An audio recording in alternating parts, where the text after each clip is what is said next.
Chat, give me a second, I have to put my fucking socks on.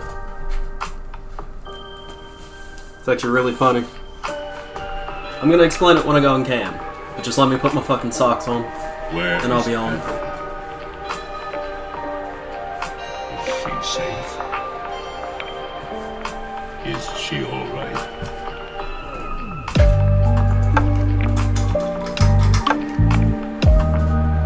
Just gotta put my fucking socks on. Then we can start.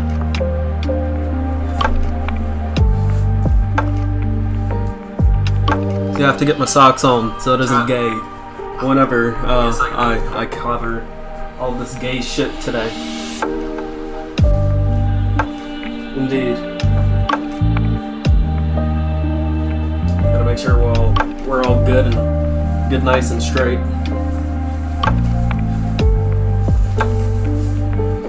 Although none of us are. If you're watching me, you're not fucking straight, statistically. You're probably the gayest motherfucker on the planet, and that's fine. Hello everyone! My hair is looking a hot fucking mess right now. Holy shit. How's everyone doing? WikiFeet rating will have to wait? Yeah, it will. And you wanna know why? It's because I deliberately, every stream, I never wear socks around my house. Every time I stream, I put on a pair of socks. Because I'm not gonna get caught fucking lacking, like walking to my bathroom or some shit. I'm not gonna let someone snap a fucking picture of my Pete's, my dude. That's not fucking happening. I wear socks every time I fucking stream for a reason. Yeah, I don't like wearing socks around the house. I'm a slides kind of person, yeah? So that's how I keep shit off my feet, you know? It's not like my house is dirty. It's just, you know, dust accumulates on the floor. It's fucking natural. But I usually don't like wearing socks. Whenever I stream, socks are always on. I'm not ending up on fucking WikiFeet. That's not happening. That is not happening.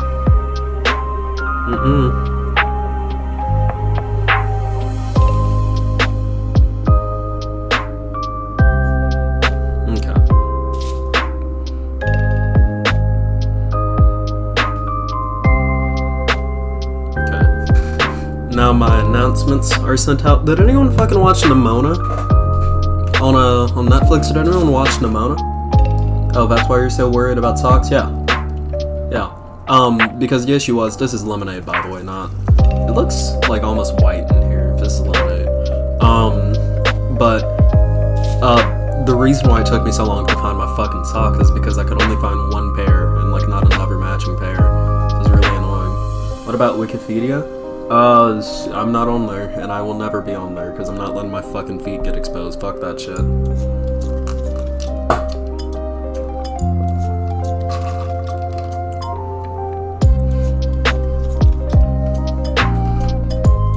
But yeah, having a good day. Got a new SD card for the Steam Deck. I'm sure if there's an AI that could fake feet pics, well, you would have to have a lot of information on me to fake some feet pics. And that's information that y'all don't fucking have, and y'all will never be privy to. So, what was I saying? Oh yeah, but today's been a good day. Woke up, decent time. I finished, this is actually something that's gonna be between all 13 of us currently watching stream. But I finished recording my Infamous Second Son footage. I'm working on a video essay on Infamous Second Son, and I finished recording the footage, so I'm gonna go ahead and get the script hammered out, which should only take me a couple of days, and start recording, and then I'm gonna move on to the next video essay. Because the way I'm planning on watching the video essay, it's gonna be like a 3 video essay, like it's gonna be 3 video essays on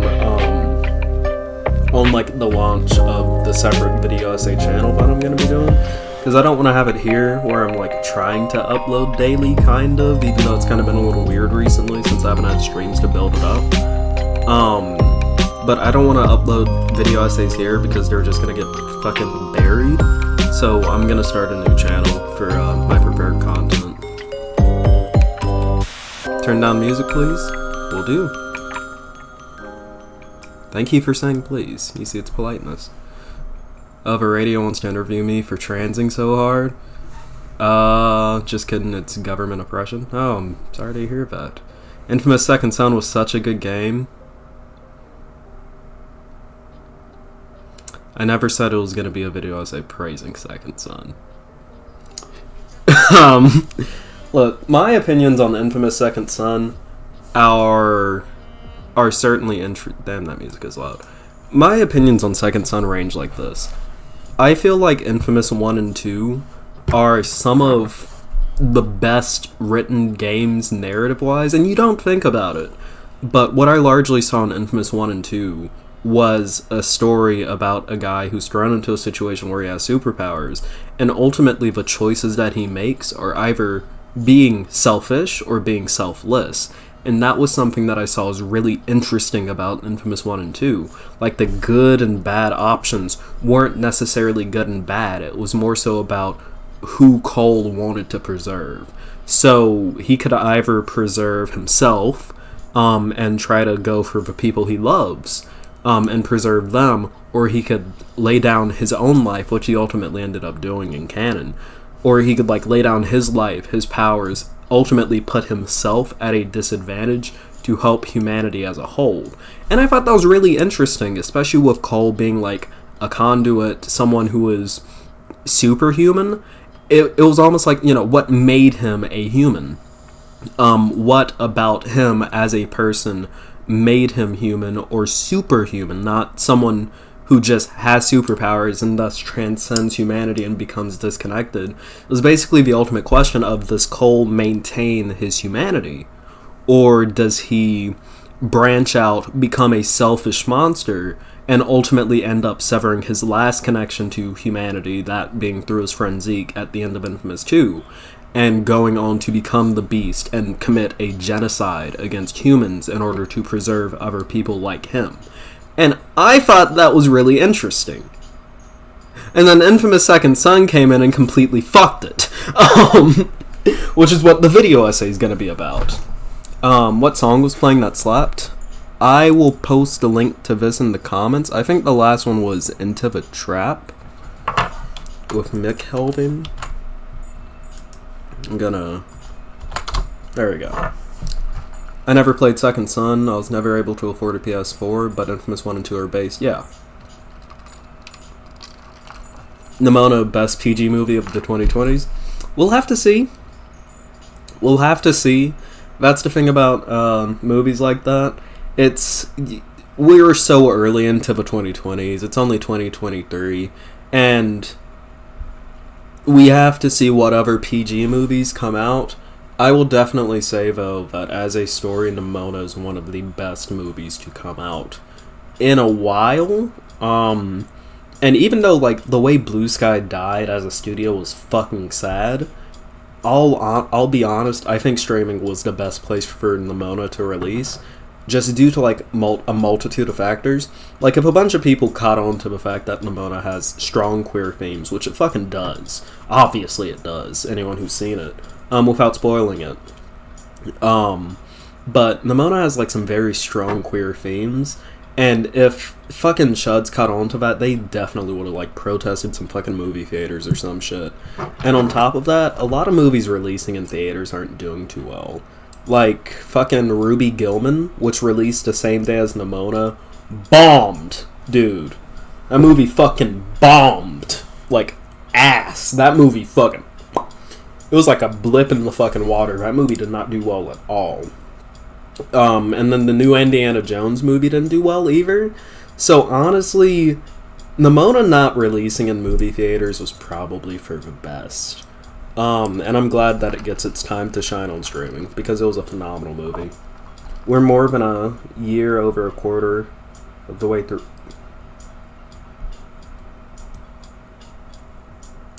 Oh, the 2020s. Yeah, but that's not enough. That is not enough. A decade is 10 years. We're only in the third. Come on now.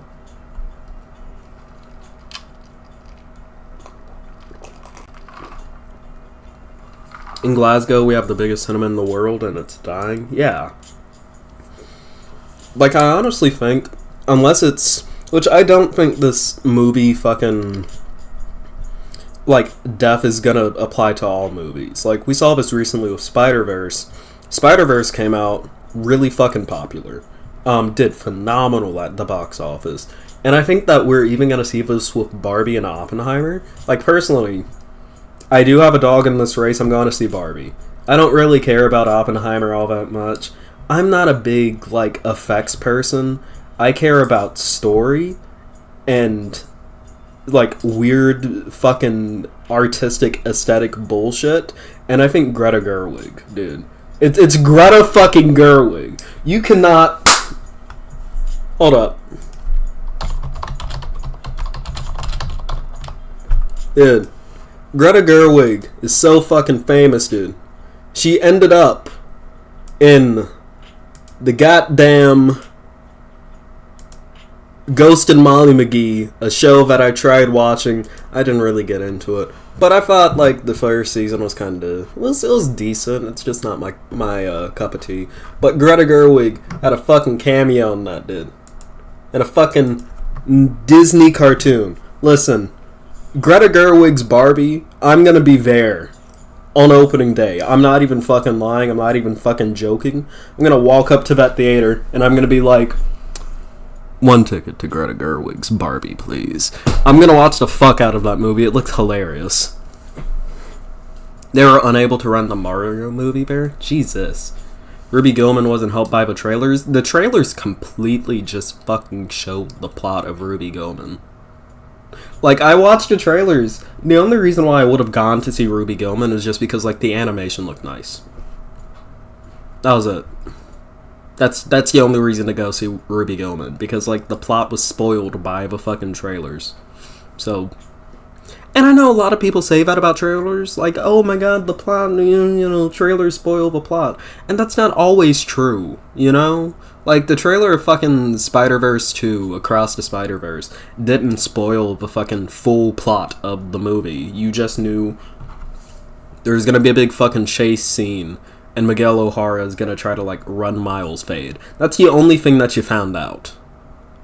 And then you watch the actual movie and then you find out the plot. Ruby Gillman's trailers were legit just like, ah yes, you see, for a very long time there's been a feud between Krakens and mermaids. And you're a Kraken. Oh, you just met a mermaid? She's kind of fucking rude.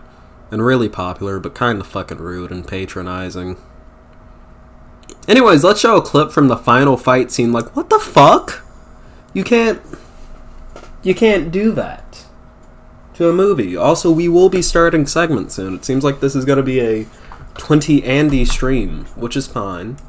It happens. It is indeed a Thursday at 3 o'clock, so I'm not shocked that we are a little behind in terms of my normal viewership that I've been getting recently, but I'm fine with this, you know?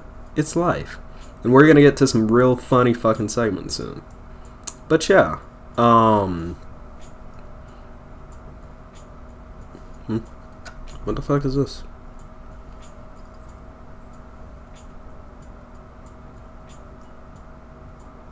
Is this Genshin shit? Oh wow, that's interesting. I'm gonna have to get back into Genshin. I will be getting back into Genshin. Genshin Impact. Remember the 20 squad when you blow up? Oh yeah. 20 viewers. Around 20 viewers. 20 Andys. You are all my little Andys. Just like I am a 3.7k Andy streamer. Been growing though. I'm glad that, you know, even though my upload schedule has been inconsistent this week, the videos I've uploaded have all done like really well compared to a lot of my previous videos. I think I might officially be solidified in YouTube as like a average 300 to 500 viewer channel. What are your thoughts on Zan calling Hassan a grifter? I don't know what's going on there. Why did he call him a grifter? I'd have to know the situation. Like, even though I am an outcropping of Zan's community and I'm a friend of Zan, I don't know everything that, like, he gets into. You know, we aren't, like, linked by the fucking head. I'll need to know why he called Hassan a grifter before I can render an opinion on it. And even then, 9 times out of 10, I'll just say this. I feel like Zan's been right on, like, a lot of... Like, I've never really seen him have a take that didn't end up being true. So... But I would genuinely need to know why he called Hassan a grifter. Hasn't Hassan been cringe before and not sure what's up there? Hassan has definitely been fucking cringe. I'll send the live link. Please make sure it's timestamped, because I'm not scrolling all the way through a live stream just to find Zan's opinion on Hassan. But yeah, no, generally, I don't really watch political commentators all that much outside of, like, Zan, and that's, again, because we're friends. And then, of course, I'll watch Vosh occasionally. I've recently gotten back into his content. Although his media takes are not that bad, y'all. Like, occasionally he'll say some really stupid fucking shit when it comes to media takes, but his media takes aren't that bad. Like, just look at the way he talks about fucking Dark Souls, dude. He knows what the fuck he's talking about. He just has some weird taste sometimes. Nice Spider-Verse poster. Thank you. But yeah, like, it is what it is. But I really haven't been into Hassan recently. He's been on my recommendeds, and like, I'll watch his videos, but Hassan genuinely is not all that interesting to me as a political commentator. Because it's mostly just him watching videos and then going, you see, this is what the fuck is wrong with the United States of America. This is the bullshit propaganda that they pose in order to fucking facilitate the genocide and cover up for the genocide that Israel is doing against Palestinians, and it's fucking shit. And it's like, yeah, I agree. I wholeheartedly agree. Which is why I don't really need to watch them, because it just kind of feels like I'm solidifying my opinions a little more. And that's nice. But, like, there's only so many ways that you can say the United States is shit and Israel is a nation that is unfortunately committing, like, pretty verifiable atrocities in Palestine. Like, there's only so many ways that you can say that, and Hassan isn't particularly nuanced with the way he talks about it. He just states the facts, which is fine. People need the facts stated to them. But he mostly just states the facts and points out that it's bad, and it's true, but, like, it's not, I guess you could say it's not stimulating. Never watched Hassan. I get the feeling that I'm not missing much. Not really. He's not bad in my experience, but then again, I don't really watch him all that much. But he isn't, like, bad in my experience. It's just, you know, it's not interesting. It's not my cup of tea.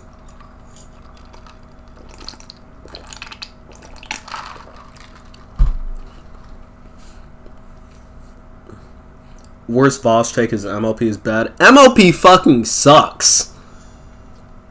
That fucking sweet ass, saccharine ass series, dude. Like, last year, I went through and I watched all of the fucking MLP Equestria movies, because I actually do remember enjoying those when I was a fucking kid. So, like, I went through, watched those movies, and I thought they were decent, and then I tried to watch the series. I got, like, 4 episodes in, and I was like, I genuinely want to get fucking impaled by, like, one of these unicorn horns right now. How the fuck do people watch this shit? Like, it was bad. Hey, what's up, man? It's fucking ceiling fan. No, I'm doing fine. I hope you're doing fine, Doug. Yeah, no, My Little Pony fucking sucks, dude. I'm sorry. It's not good. It is not good at all. I did not really enjoy the actual fucking show. The movies are passable. The show fucking sucks.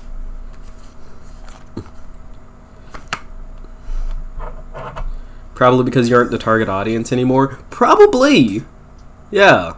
Which is fine. Yeah. Like, listen, if I was like 8 years old watching My Little Pony Friendship is Magic, I bet I would probably enjoy it. But, like, as a 17-year-old when I was watching it, going back through, and, like, 18-year-old now, looking back, no. No. It is clearly a show designed for kids, and that's fine. But, like, having a media take that My Little Pony isn't all that good isn't a bad media take. Let me qualify that. My Little Pony, yeah, if you like it, you like it. If you don't like it, you really don't like it. And that's fine, because it's not a bad kid series. It's not a bad kid series. I genuinely don't get how older people got into it, but, you know, the character designs are cool, though.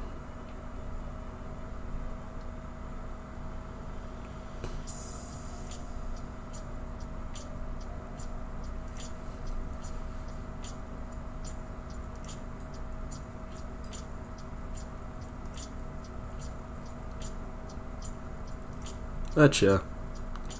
Vosh bad in America bad. Please direct all funds to my Swiss bank account. Oh, yeah.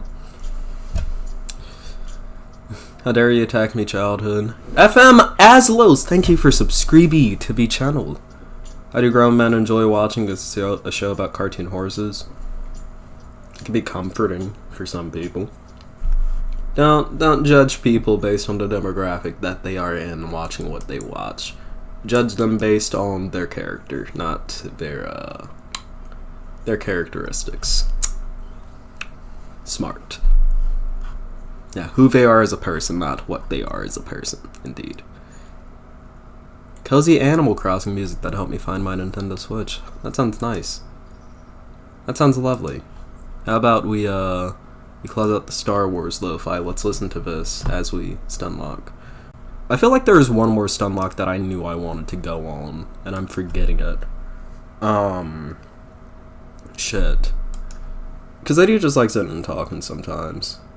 It was 4chan, that's how MLP got popular. That and some other things. But 4chan did play a big part in it. Most older millennials who got into it was due to the writing of Season 1's head writer Lauren Faust, who worked on a lot of older Cartoon Network shows like Foster's Home, yeah. Which I will say, Foster's Home, that is the most boring show ever devised by man. I don't know how I used to enjoy that as a kid. That show is boring. It's like boring. Like, that show is good to fall asleep to. You're just watching it. It's just like no. That show's boring. A planned stunlock, that's called a segment. Not necessarily. Segments are more prepared than stunlocks. And I'll show you why. Segments go in the video topics Google document. As you see, today we have a spicy meatball must cover today. And a conservative lady. Indeed. Which I don't think I ended up covering. But yeah, no. I have a... What even was this lady about? Because that's very... Oh, that's a channel. That's a channel I can cover in the future. But yeah. See, segments go in there. Stunlocks don't. Ed, and Eddie definitely holds up. Ed, and Eddie holds up. Hey Arnold holds up, definitely. I watched that fucking 7-hour video essay, the whole thing, that someone made on Hey Arnold, and I was like, yeah, Hey Arnold fucks. That was a good show. I haven't seen Foster, so I can't get mad at that take, fair. I haven't watched Foster's. It's still funny. It can be funny. It's just like, it's not what it used to be. That show's actually really boring looking back at it. Old Fairly Odd Parents was good. The newer shit before it got canceled, but the older Fairly Odd Parents I quite enjoyed. I'm not even gonna lie. It was a pretty spicy show.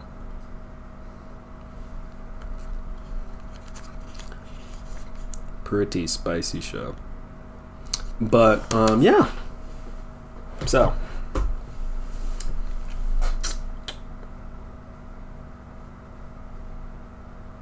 I feel like something's wrong. I have my OBS window on the side that I usually have my stream window, like my YouTube window open on. That's what's weird about it. Okay. It's still like classic SpongeBob, yeah. What about Jimmy Neutron? Jimmy Neutron holds up. Old Fairly Odd Parents before Cosmo became extremely stupid was good. I feel like Fairly Odd Parents, right after the birth of Poof, and they kinda did some interesting stuff. Like, right after, before it really took a downturn, was good. And then after they added Sparky, it was done. It was bad. And the moment they switched to Flash animation, nothing is wrong with Flash animation, by the way. Nothing's wrong with that. But the moment that you could see that the animation was cheaper, that's when it was, like, unsalvageable. Older Ben 10 specifically, Thank you! Thank you! Not enough people fucking respect Omniverse. Omniverse was the best Ben 10 series, in my opinion. Omniverse went fucking hard, and not enough people recognize that. And not enough people will be like, well, I think the original was good, which it was. Or someone will be like, yes, I think Ultimate Alien was good. Shoot that person. I'm kidding, don't do that. But yeah, no, Ben 10 Omniverse is my favorite Ben 10 series. Omniverse went fucking hard, dude. So fucking hard.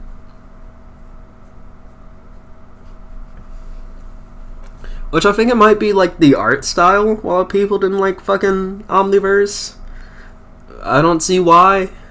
I felt like the art style of Omniverse was perfect for Ben 10.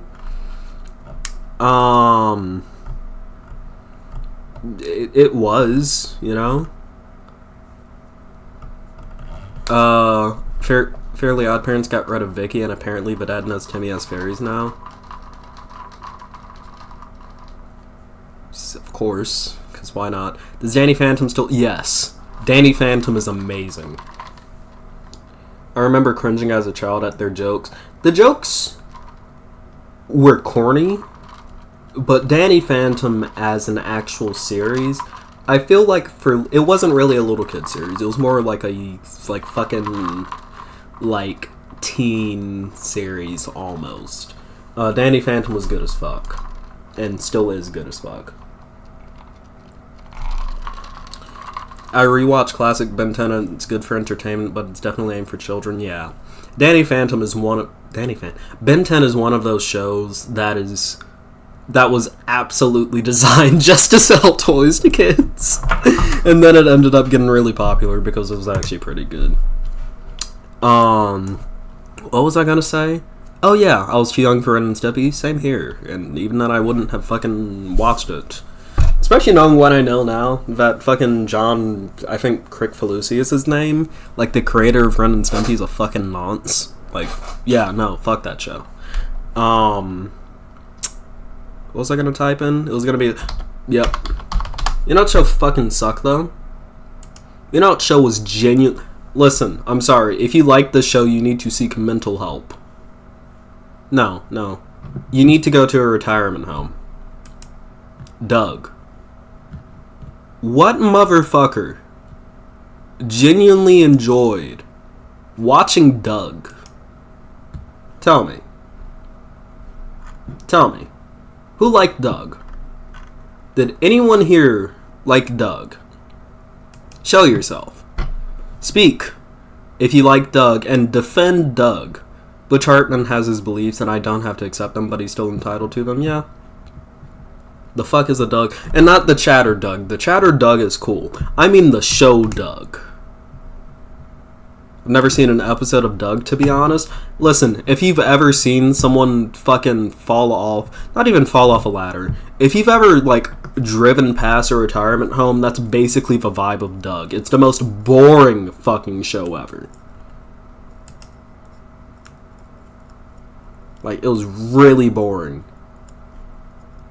Yeah, because Doug initially started on Nickelodeon, and then it switched over to Disney, and, apparently one of the reasons why is, Nickelodeon's high expectations, and I quote, Nickelodeon's high expectations for the series not being met. Because, yeah. Because Doug was fucking boring as a show. You like Doug? I'm sorry, Doug. I'm sorry that you like Doug. But Doug was not...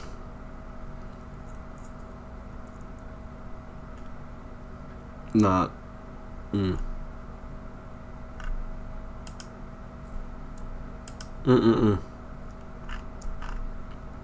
It was a boring show, dude. I'm sorry. I'm so sorry. Also, the last time mayonnaise grosses me out. Yeah. I only have one experience with Doug, and it was a Batman v Superman parody. That's hilarious. But yeah, no. It was like someone took a fucking comic strip like Dilbert and adapted it into a show. But without all of the racism.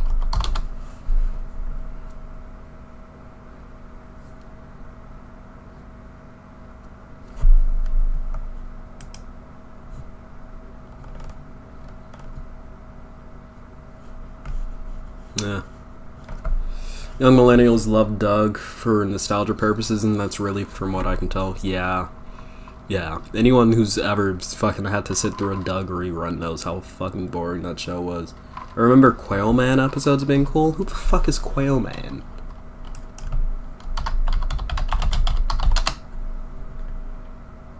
Oh. Interesting. Quail Man. Oh, shit. I think for one of the costume days, I forget what grade I was in, but I remember a teacher dressing up as Quail Man, actually. I don't know if that was middle school or high school, but I vividly remember that. Well, not vividly, because then I'll remember fully, but I actually do remember that. You know what show did go hard, though? Listen, this show, and after I finish this, no more stun lock, we're going to try to get to segments. You know what show went hard as fuck? The hardest show, as a matter of fact. Dude. The best show from childhood that I loved watching as a kid. Boom! Code name. Kids Next fucking Door. Who? Codename Kids Next Door went fucking hard. Cause it was sick as fuck. It was like, look, we're kids. We fucking basically live in this massive tree house, even though we don't. Yeah, still have to go home at the end of the day, but still. The adults are all fucking ops. Fuck them niggas. On top of that, each episode title had a cool ass acronym to it. Every episode, I don't know how they came up with that. Honestly, with all the episodes that it had, each episode had a cool ass acronym to it, and each acronym had meaning behind it. And it made sense in the context of the episode. And then the fucking gadgets and it was such a cool fucking show, dude. And then you had a diverse cast of main characters. You had fucking... Hold up. You had a bald kid. Hold up. You had the bald kid leader, a young Andrew Tate. Andrew Tate before the trafficking. And then you had number 2, who was sick as fuck, he was a nerd. He was cool. He was kind of a tech guy. He didn't really have much personality, but outside of being a tech guy, but it was cool. Number 3, sick as fuck. Rainbow Monkeys indeed. Almost like the My Little Pony of their world, but a little more fucking bearable. Number 4, Wallaby Beetle, fucking Australian, hell yeah. Got some Aussie representation in there. He even has a sick ass bowl cut. Indeed, the only person to ever successfully pull off a bowl cut, mind you. And then number 5, the down-to-earth one, dude. Fucking voiced by the almighty Cree Summer. Hell yeah. Hell yeah. And they fought all of the adults. They said, fuck you, adults. And they kept it fucking rolling. Codename Kids Next Door was great. You know? It was a sick-ass fucking show. I was never allowed to watch it because my parents thought it was too stupid. Damn. That sucks. Episode brought, yeah, fucking battle ready armor. Hold up. I fucking remember that episode. That shit. Listen, when people say it couldn't be made today, genuinely, I don't think this could be made today. I don't think this could be made today. The battle ready armor in Codename Kids Next Door. I feel like S&P of whatever fucking organization a fucking Cartoon Network wouldn't allow it. S&P would not. Fuck no. They're trying to force fem our kids. Wait, yeah! Shit, I brought this up before. Codename Kids Next Door Operation Future. Dude. The fucking episode where everyone got fucking force fem, dude. By the force fem Ray. Everyone got fucking force fem, dude. She was wild. It was listen, whenever the men complain about a male genocide, complain about protecting their masculinity isn't toxic. They're trying to avoid fucking Metal Gear in goddamn Codename Kids Next Door. They're trying to avoid being force fem, dude. Listen, only you can prevent the force femming of our nation and our nation's children. Ladies and gentlemen, Codename Kids Next Door. They knew what they were doing. They warned us. Yeah, but no, for real. This is what... Yeah, no, unironically, I wouldn't be shocked if this episode, like, awakened a lot of shit in a lot of people. I would not be shocked at all if it did. Check Discord. There's my phone. But yeah, number 5 is easily the best one. I agree. I was a number 4 fan though, but number 5 was easily the best one, objectively. But yeah, feel bad for the guy who made KMD. He's pitched a sequel to Cartoon Network and Furious. They just don't care. If they've referenced it recently, and retweeted fan art of it, I think it would be cool if they revived it. I don't know if they would though. Okay, who's telling me to check Discord? Where? Oh, shit! Yeah, there was a fucking Dragon Ball reference in Codename Kids Next Door. That's sick as fuck. But yeah. Codename Kids Next Door went hard. But you know what else goes hard? Doing live stream segments. It's almost been... It's been about 39 minutes since stream started. You gotta make sure we get our seggies going. They deadass warned us and pioneered the forced feminization. Yeah. Listen, they made Twitter. It was Twitter before Twitter. It was fucking what's it called? Egg IRL? Before Egg IRL, my dude. Deadass. They warned us about the forced feminization. They warned the Zoomers, and the Zoomers didn't listen. And now they're transing all of our genders. This is what DeSantis has warned us about. Indeed. Okay, enough memeing. Y'all know what to do. I'm gonna put out a poll. Y'all are gonna vote on what we do first. Segment wise.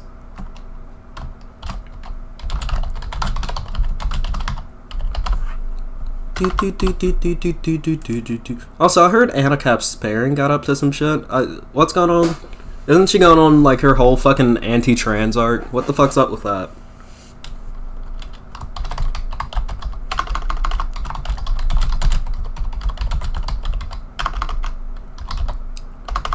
Also, if you're wondering why I'm more energetic than most usual streams, it's because my fucking parents aren't home. So, like, this entire weekend. So it's gonna be great.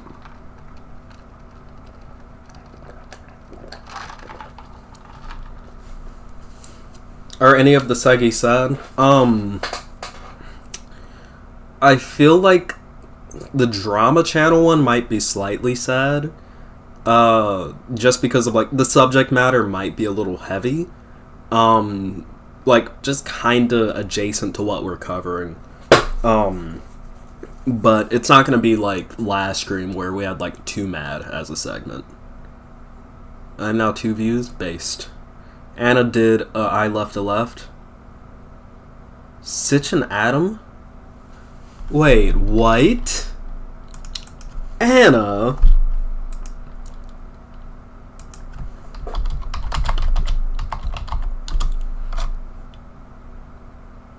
Truth is based.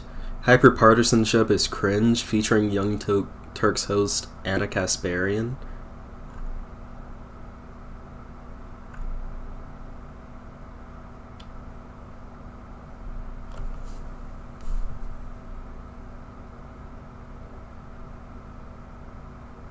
Dude. You know it's bad when fucking Brianna Joy Gray is calling you out. You know it's bad when fucking Brianna Joy Gray is calling you the fuck out.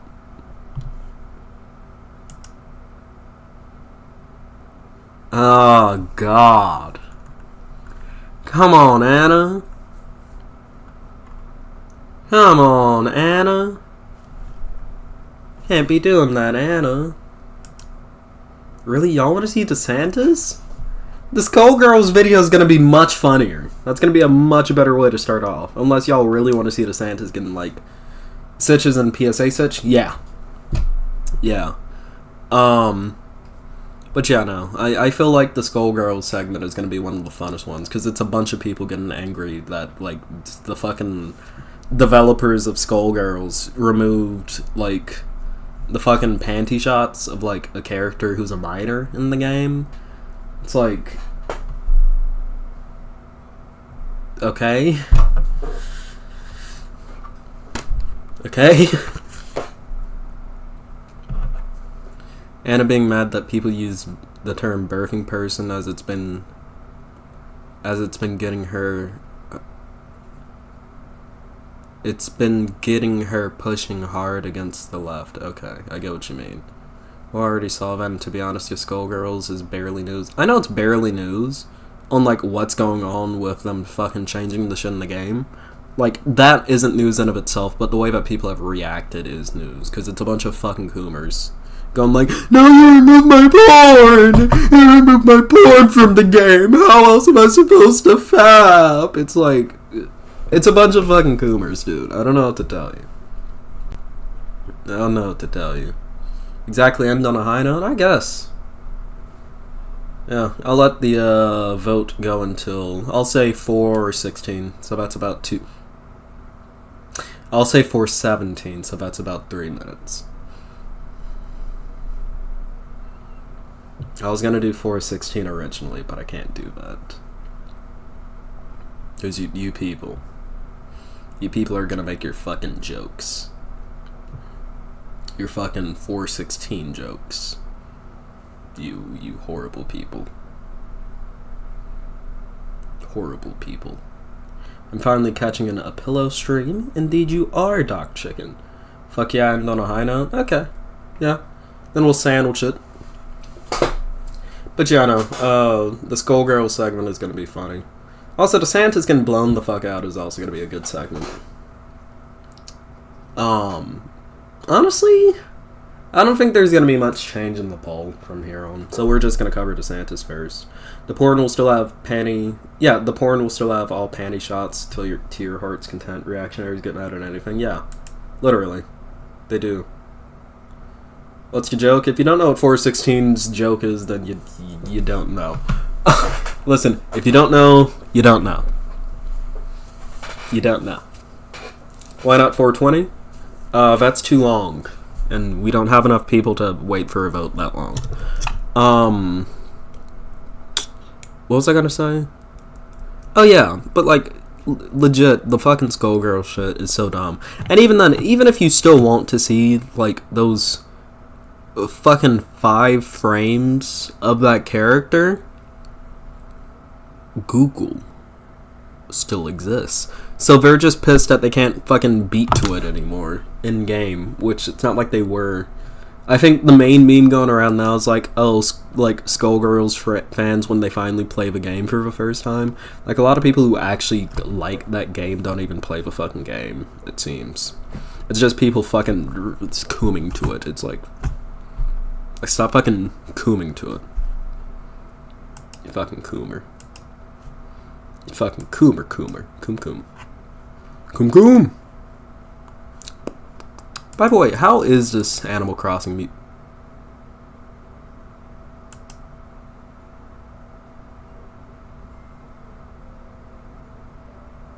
Chat, why did you not tell me it wasn't playing? Why did you not tell me it wasn't playing? Come on.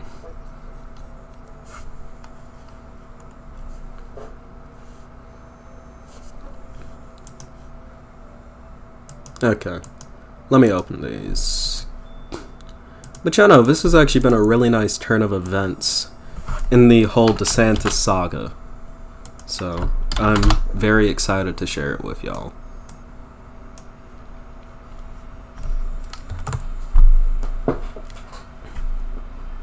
Okay. Those Tremor fucking nose itches are horrible, dude. Shit will fuck you up. Just got here, what don't I know? 416. If you don't know it, then you don't know it. Chris Hayes played the DeSantis chat ad and it was hilarious. Well, according to Vosh, there's other stuff they removed that's less that. Yeah. They also removed like some Nazi imagery in it, which I think the reason why they had it is because like they were villain characters, but at the same time, like, if they want to remove the Nazi imagery from it, from like the villain characters, they can. And it might have just been a fucking requirement if they want to get published in like other countries like Germany or some shit. You know, hey, you want to get published here? While you're going on fucking Steam, you have to remove the Nazi imagery. Okay. Let's remove some red armbands. The DeSantis saga politics is one TV show at this point, you know.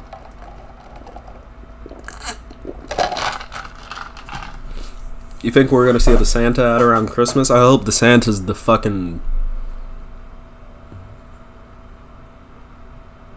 I hope the Santa's showing with fucking the Satan by then, if I'm being honest.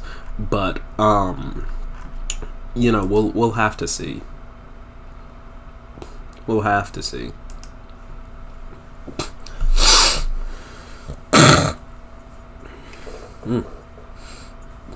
Your mic clips a bit whenever you raise your voice. Thank you for telling me. Okay. Everyone, my kind friends, I come to you, a pillow, today, covering some things. So, of course, we are in the year 2023, and the year 2023 precedes the year 2024. 2024 is going to be a big election year. Okay, everyone? And as part, let me restart, because I just fucking, I burped a burpee. Everyone, welcome. I'm a pillow, and we're going to be covering some stuff, so. Time of recording, it is the year 2023, and it's about to be the year 2024, major year in the United States. Bigly year. A bigly year. Because 2024 is, of course, going to be the next election year, so. It's looking like on the Democrat side, it's going to be Biden and Harris running again. Seem to pretty much be running uncontested, except for RFK Jr., who's a loony.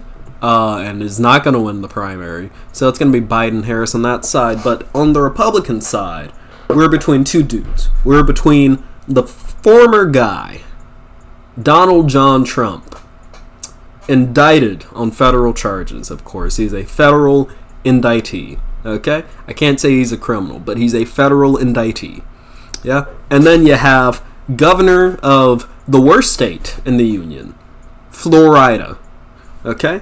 Ron DeSantis running for governor. So we have Ronald and we have Donald. Okay? So, between these two people, some things have been happening, and it looks like Ron DeSantis is becoming less popular by the day.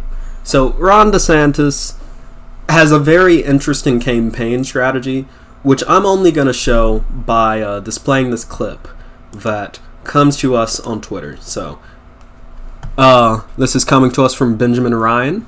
In this video, the DeSantis War Room, which is a Twitter account, which Ron DeSantis' team runs. This is, of course, this is Ron DeSantis, husband to Casey DeSantis. Indeed. So, in this video, Ron DeSantis, his team, compares him to Patrick Bateman in American Psycho. It's very girly pop of you, DeSantis. A chainsaw murderer, and portrays him as waging a macho, steroid-infused war against LGBTQ, Pride Month, and civil rights. So let's watch this video shared to us by DeSantis' team, his campaign team. Let's watch this video.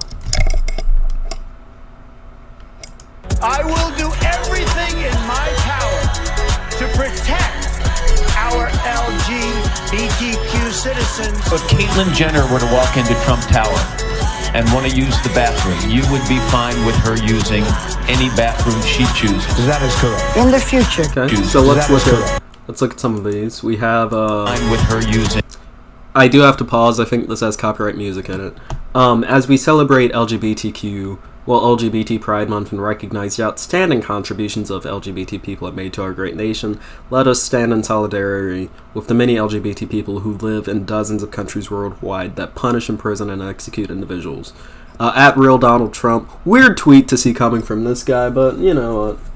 It is what it is. Any bathroom she chooses. That is correct. In the future, can transgender women compete? Trump repeatedly celebrated the inclusion of transgender women in his beauty pageant. In this universe. Yes. Make America great again. Okay, and this is where the copyright music cuts in. So we have Tyler, the Creator, who likes men, wrote a whole fucking album about an unrequited love with a man, actually. A very popular album at that, so odd choice to go psych, like of all people to choose. Very interesting. Trump was not pro-gay. Holy shit. Trump, I will get to this later. Trump was not pro-gay. Okay? But let's get back into this video as I cut off the music, because it's about to get copyright. So, we have DeSantis, lightning eyes, saying no. DeSantis signs the most extreme slate of anti-trans laws in modern history. He's such a cool guy for doing that. Yeah, Patrick Bateman. Oh, he's walking out the door. DeSantis, shut it, it's flashing too fast. DeSantis shuts down Florida school's Dragon Donuts event featuring drag queen Mama Ashley Rose report. Fucking Ron DeSantis signs draconian anti-trans bathroom bill into law. Portrayed as a good thing, of course, by these people. It's fucking Thor, I don't know. DeSantis enacts wave of laws targeting gender-affirming care, pronouns in school. And then we have a CHUD just flash by the screen fast. No one is more dangerous for the White House than Ron DeSantis, including Donald Trump. This we're gonna get back into later. Here. Peaky Blinders. DeSantis seems unstoppable. DeSantis' assault on leftism is totalitarianism in disguise. DeSantis, public enemy number one. Evil. Why? I hope this person gets fucking royalty checks. The green fucking jacket person. Because they pop up in so many of these fucking compilations. I hope they get royalty checks. Basically, this entire thing created by DeSantis' campaign to go like, yeah! DeSantis, ultimate anti-queer fucking Uber governor. He's so super. He's so fucking great. And I'm gonna be 100% honest with you. This being shared by DeSantis' team, a member of DeSantis' team, is a bad look. And I'll tell you why. I'll show you why. And we're gonna get to like the meta of this. Yeah? Tell me. DeSantis is the only major contender to Trump in the Republican primaries at this point. And Trump, well, in this ad we see DeSantis, DeSantis' team, selling him, and DeSantis by extension, he hired them on his campaign team for a reason. He likely endorses what they say or agrees with what they say, or else he'll say, hey, don't promote this, it looks bad on me because I hired you on. So tacitly, while he may not have explicitly endorsed this, I feel like deep down, you know, he's probably cool with it because he hired these people on to make this kind of shit. So let's talk. Trump, depicting Trump as to the left of you, politically, may seem really good if you're trying to get a far-right base in this nation. Depicting Trump as to the left of you on things like queer issues is really bad if you're trying to get nationally elected. Yeah? Because I'm going to put it like this. The American public is actually quite in support of queer rights, like same-sex marriage, for example, new high of 71%. And you may be saying, oh, well, this might just be in general. It's maybe like the demographics that typically vote Republican don't hold the opinion that, you know, gay rights and gay marriage in particular is an important thing to preserve. But as we see here, adults aged 65 and older, for example, became mostly supportive in 2016, as did Protestants in 2017, and Republicans in 2021. DeSantis, who the fuck do you think is going to be voting for you? That's not good. That's not a good look for you, dude. You know, like, making yourself seem further to the right than Trump on queer issues. It's not a good look. And again, Trump isn't a fucking queer ally. What was one of the first things that Trump did when he got into office? He fucking banned trans people from joining the military. Trump is not a fucking queer ally. He's vocally supportive. Kinda. But not really. He's just kind of like, oh, fuck it, I'm president. I'll do whatever the fuck I want. Jerk off into a fucking bathtub with fucking goddamn classified documents. I'll do whatever the fuck I want. You know? Yeah? Depicting yourself as further to the right than Trump is a bad idea. Because the American public has already rejected Trump. Yeah? And making yourself seem less palatable than the guy that the American public already fucking rejected for being too far to the right, who is facing criminal charges for his impropriety in office, isn't a good fucking look. And we see this reflected in polling data. Trump is currently beating the shit out of DeSantis in polls. This is coming to us from The Hill. Former President Trump holds a 28-point lead over Florida Governor Ron DeSantis in New Hampshire. New Hampshire is really, like, when it comes to primary season, New Hampshire is one of the most important states you can win. Yeah? New Hampshire, for both Democrats and Republicans, what happens in New Hampshire determines where you fucking go further along. Yeah? And getting blown the fuck out in New Hampshire is not good, because this isn't a close lead at all. This isn't like Trump has 4 fucking points on DeSantis. He has 28 points over DeSantis in fucking New Hampshire. And New Hampshire is important because New Hampshire is kind of a purplish state.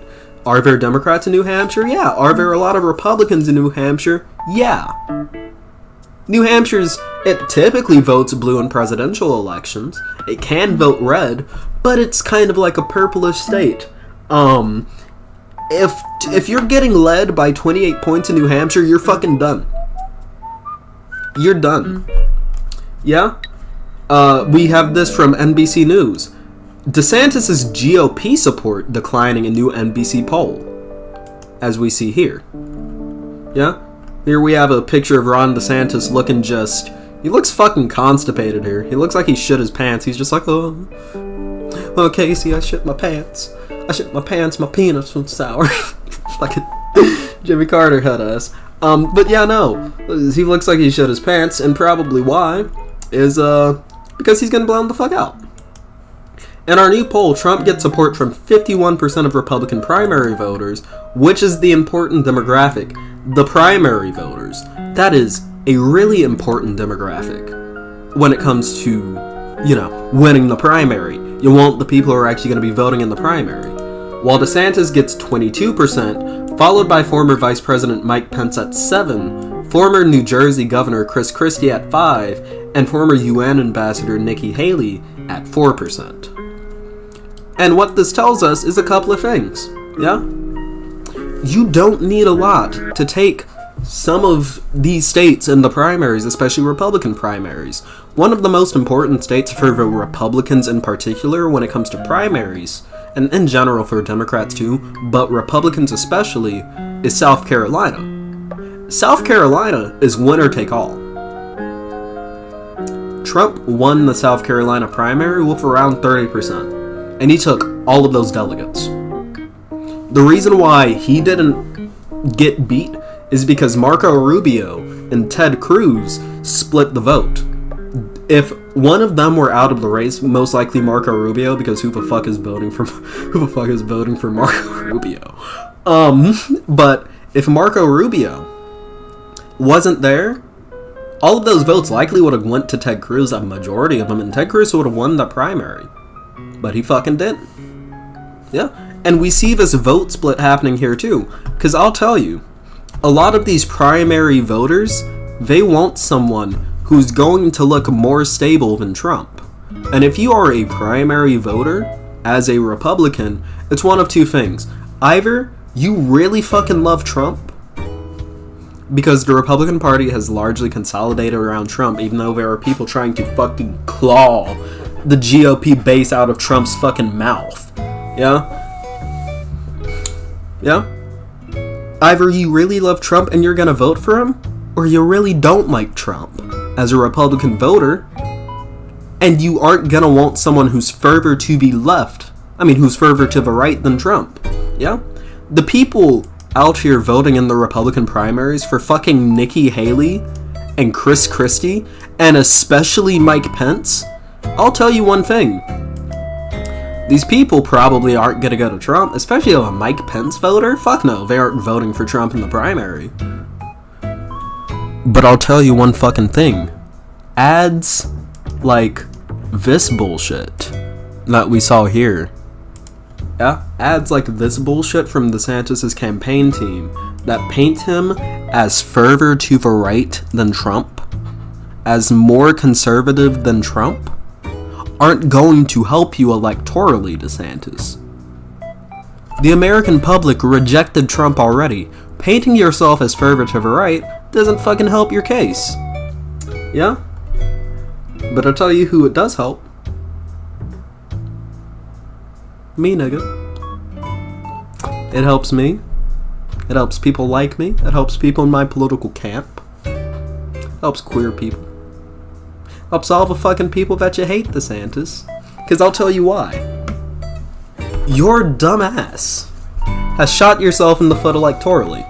Because what we're seeing with DeSantis is that as we get closer to the primaries, as more people come to learn who Ron DeSantis is, he's becoming significantly less popular over time.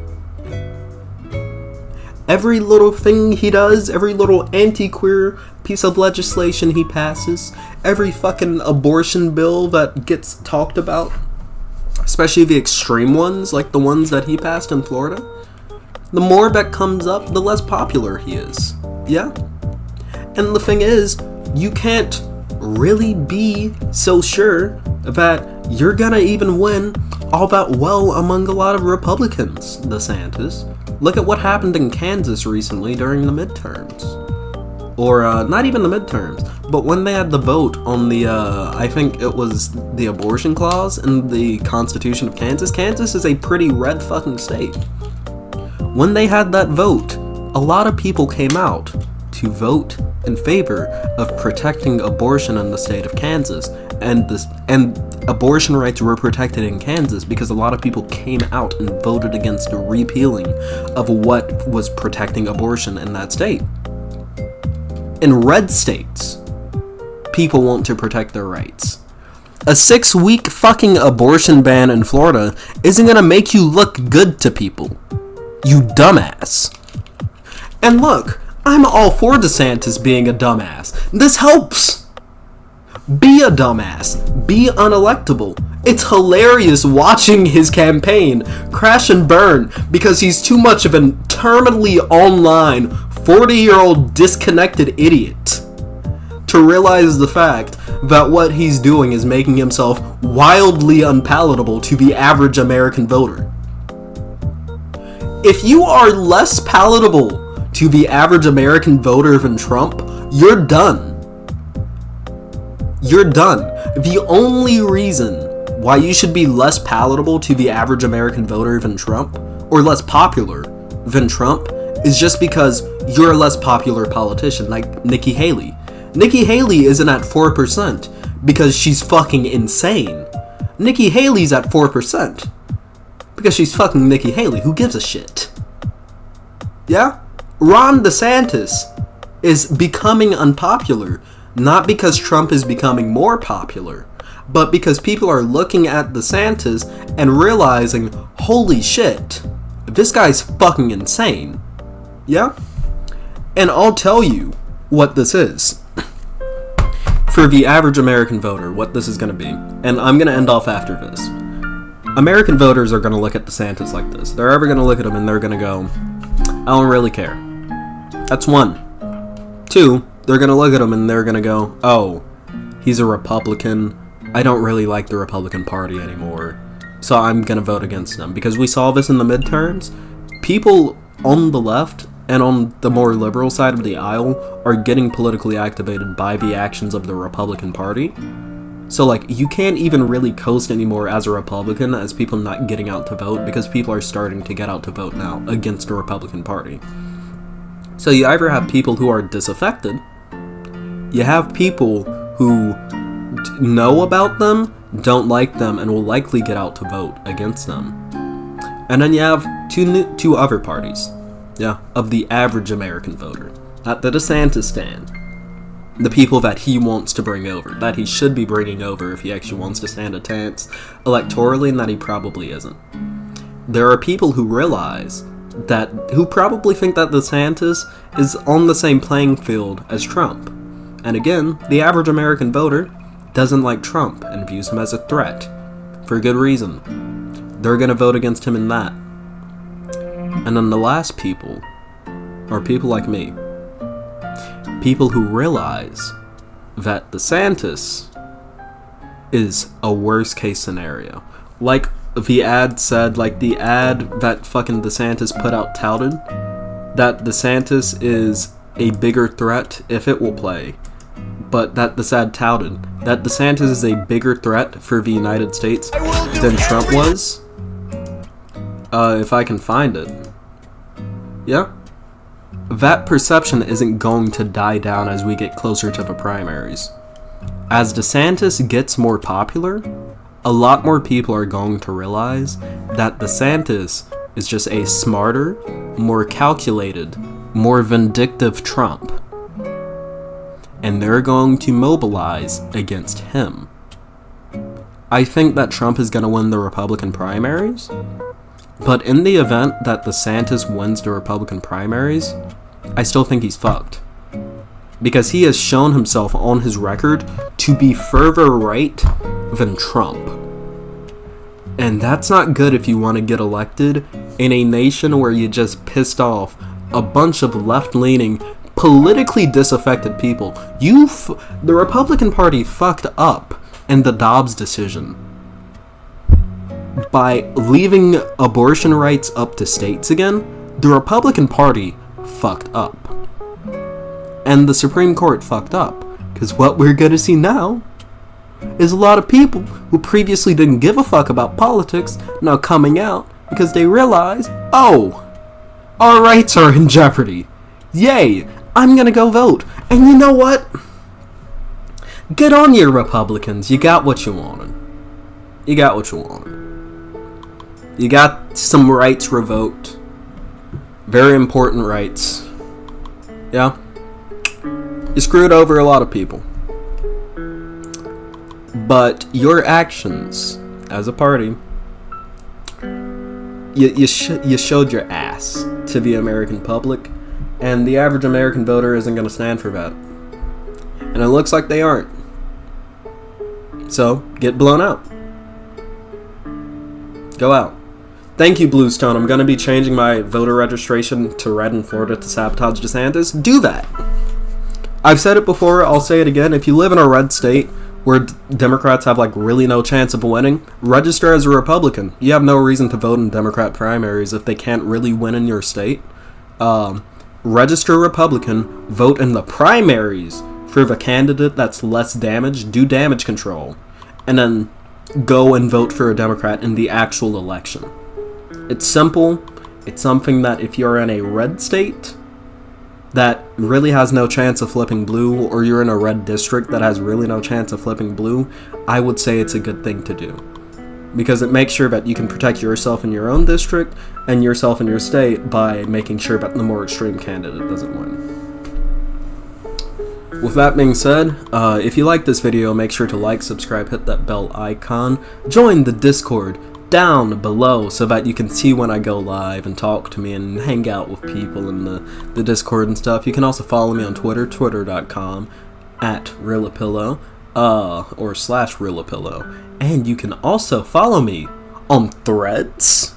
What? Yeah, Instagram's brand new Twitter-like site, Threads. I am Rilapillow there too. Rilapillow. Just like Real Donald Trump on Twitter. I'm Rilapillow. No spaces, no weird characters, just the words Rilapillow, all lowercase. Beautiful. With that being said, I love you all, and I'll see you on the next video. Peace. Gotta hit the stop recording button. Take a moment to think of just flexibility, love, and trust. Take a moment to think of just flexibility, love, and trust. Here comes a thought. Where's my fucking phone? There it is.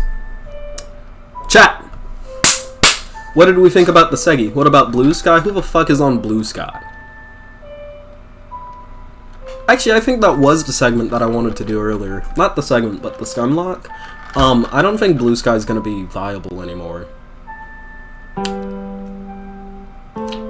Because Threads came out, and Threads is like... A, Threads is open to the public. And B, if you're on Instagram, you can carry over your Instagram following to Threads, which is going to entice a lot of people to join. And again, Threads is open to the public. It's not a beta. You don't need a code to get on Threads. Like, Blue Sky is done, in my opinion. I don't think Blue Sky is done. It is Animal Crossing music.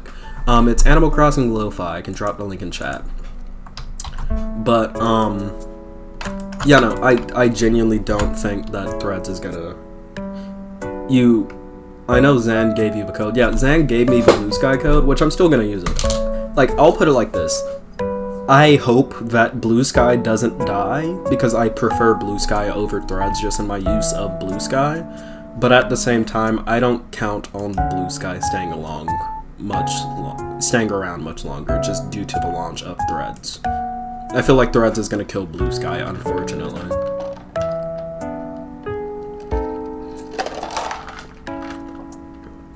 And when it gets down to it, it isn't a question of what service is better, it's a question of what service is going to be more used, because that's what it comes down to social media. There's no point in having a good social media service if it's like 5 fucking people on it.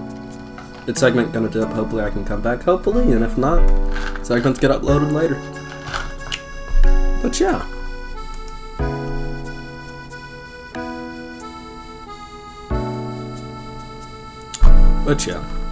So. Damn, the inside of my ear is itchy. Scratching like the outside, it's good. Not actually in the ear hole, it's just, yeah.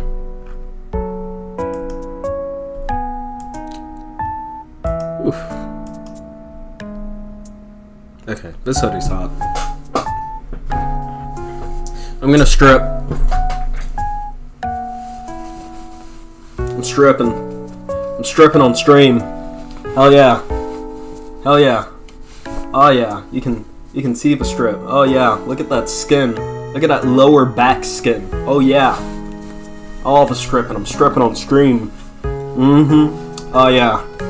I'm such a slutty little stripper on stream. No one clip that. And if you do clip it, send it to me. But don't clip it. But if you do, send it to me. But no, for real, like, go follow me on Threads, come on.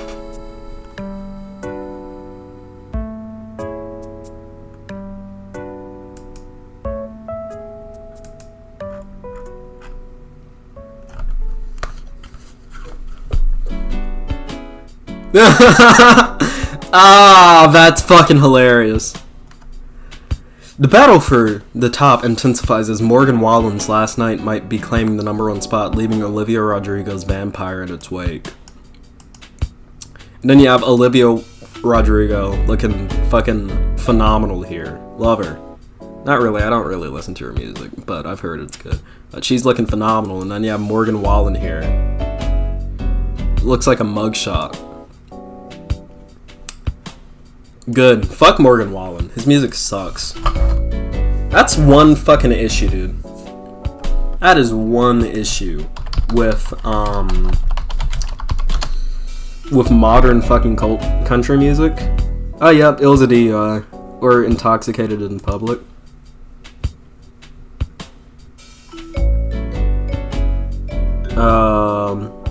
Strong odor of alcohol, and he appeared to be a danger to himself and others. Officers said he got into multiple verbal altercations with people passing by and was arrested due to being intoxicated in public, unable to take care of himself, and the reasonable likelihood of offense would continue. His music sucks ass, dude. That's the issue with modern country music, dude. Old country music was like, fuck yeah, fuck the government, fuck everyone else, fuck, I will have my gun and defend myself because fucking the government sucks ass. They're fucking up our unions. They aren't paying us right. Fuck this shit. Hell yeah. We're good. And then modern country music is like, yeah, fuck the black people. I went down to my fucking barn in my fucking truck. I'm working class as hell. That's why I drive a $150,000 Ford F-150. I'm working class. I own a fucking logging company. Hell yeah, brother. Drink a beer. Chug a beer, chug a beer, chug a beer, hop to the truck, had a hit a deer, like that fucking TikTok meme. I'm so glad that Morgan Wallen is catching strays. Sucks ass, dude. Sucks hot ass.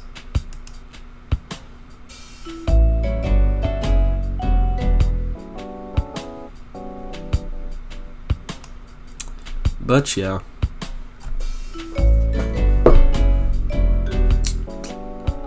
Oh shit, viewership dropped. Oh well.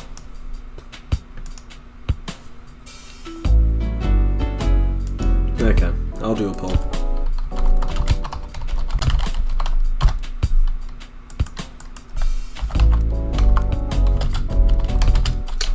What is its name? Actually, wait, why the fuck am I doing a poll?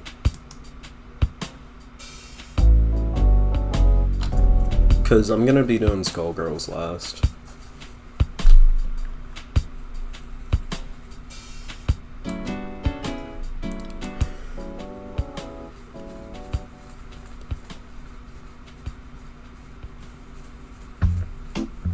What the fuck is this?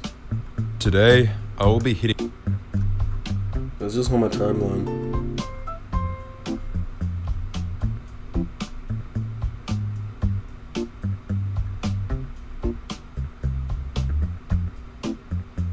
Oh shit, did I discover a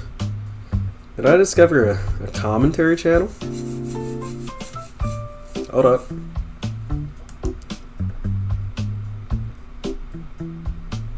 Generation Z is literally afraid of wallpaper. Millennial writing with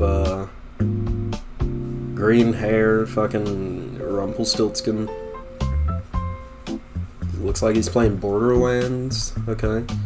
Operation Soygate.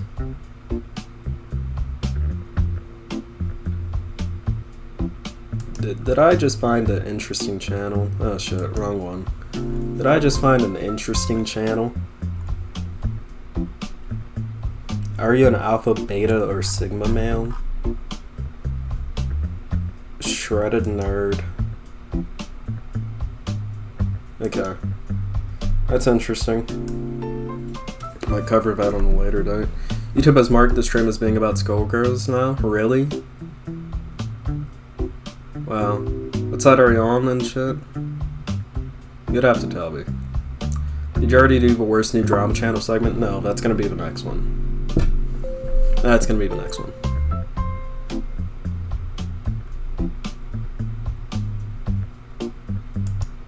Yep. 1 second.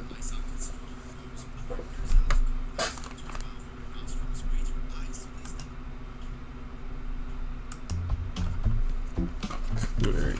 Just have to make sure that doesn't have copyright music.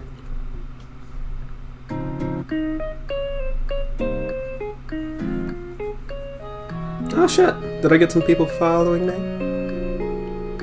Here I go. Let's just go to those questionable choices. The strip. Ah! Stripping. Stripping on stream. Oh yeah. Oh yeah. Oh yeah. See the strip. Oh, yeah. That's funny. That's scary. Look at that lower back skin. Oh yeah. All the stripping. Stripping on stream. Oh yeah. I'm such a slutty little stripper on screen. I need a out of context clips channel.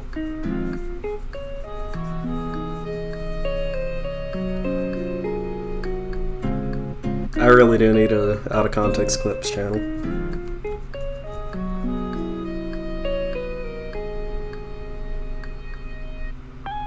Okay. Looks like I did gain some on Thread. Oh yeah, 4 followers officially. Personally, I'm a female. Okay. It's the name of a country song about unions and shit. Oh. Oh. Oh, okay, I get it. That's the name. Fair enough. Borderlands 3 story was total ass. Y'all niggas were playing Borderlands for the story? I'm messing. There are like a bunch of games that have good stories that people fucking sleep on. Like Infamous, hence the video essay that I want to make. So. Yeah. Did I cover the Colleen Ballinger shit? I never did. Hell. Actually, you know what? How about this? I'll do like a short little segment about current events that I missed, and didn't get to do, that are now past. So what are some things that I didn't officially cover? The fucking submersible. Colleen Ballinger. What else did I not get to cover? That's been big recently. Because those are the only 2 I can think of. If I can get at least 4, then I'll do like a full little segment. Oh, the coup. The attempted coup in Russia.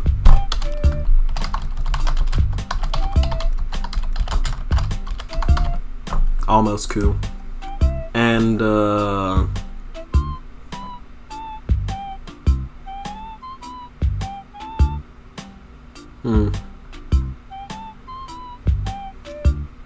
Quentin reviews? No. Listen, you want to know my opinion on that? Pay your fucking editors. I haven't watched like the full video, but I saw enough to go like, yeah, pay your editors properly. Please. And from the people that I know, like, I'm gonna be 100% honest, I didn't watch the full video yet. I have to get around to that. But just from, like, the people that I associate with, I can say, like, pay your editors. Like, that was pretty much what it came down to. As far as I know, it wasn't, like, sexual abuse, though. Although, correct me if I'm wrong, but I'm pretty sure it wasn't that.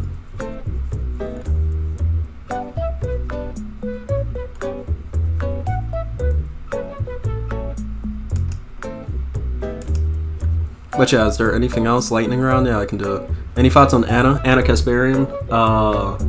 Yeah. That's over, like, the whole birthing person thing, isn't it?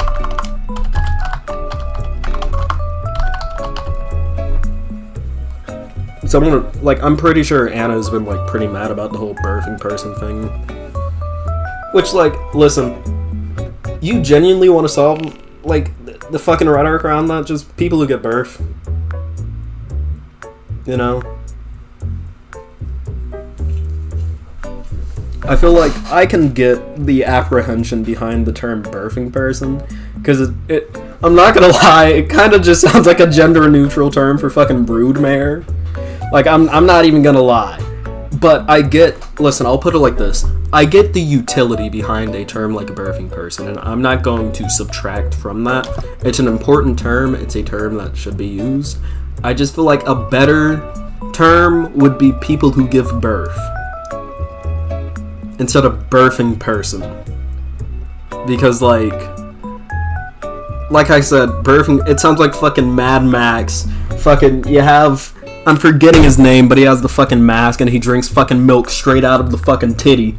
It sounds like something that guy would come up with as a term. I feel like person who gives birth, it communicates the exact same idea without, like, sounding kind of dehumanizing. But at the same time, that isn't to say that Anna Kasparian is in the right in this. Anna Kasparian is absolutely not in the right in her whole fucking weird anti-trans arc now. Okay? Like, you can criticize the term and say, like, hey, it's probably not the best sounding optics-wise. Yeah. Then we get into the debate over person first versus identity first language, I guess. But even then, if we're getting into that debate, it's like, come on. The good ending of birthing person critique, yeah. It ultimately gets down to that. Like, optically, does the term birthing person, can it be perceived in a bad way? Yes. I feel like person who gives birth is gonna be perceived in a less bad way, and it communicates the same idea. And again, it doesn't just sound like a gender neutral term for, like, a broodmare. Because, like birthing brood fucking person mare, and it's like a gender neutral broodmare almost, it kind of sounds like. Yeah. But the term has its utility. It's an important term, birthing person. I personally wish it was person who gives birth. And I can see why someone would have apprehension over the term birthing person.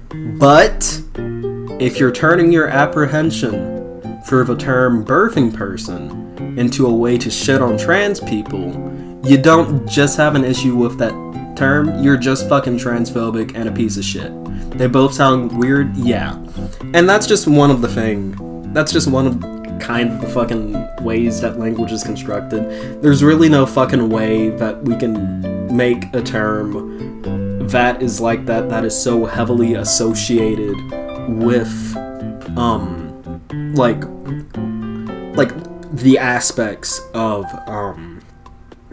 kind of the weird overlaps, but not quite, of like sex and gender, where like sex and gender are not the same thing, but like a lot of the terms referring to gender do kind of overlap with like the terms that we use to describe like sexual characteristics. But at the same time, you don't want to call a trans man like a fucking biological female, because then you sound like a fucking TERF, because that's what fucking TERFs say.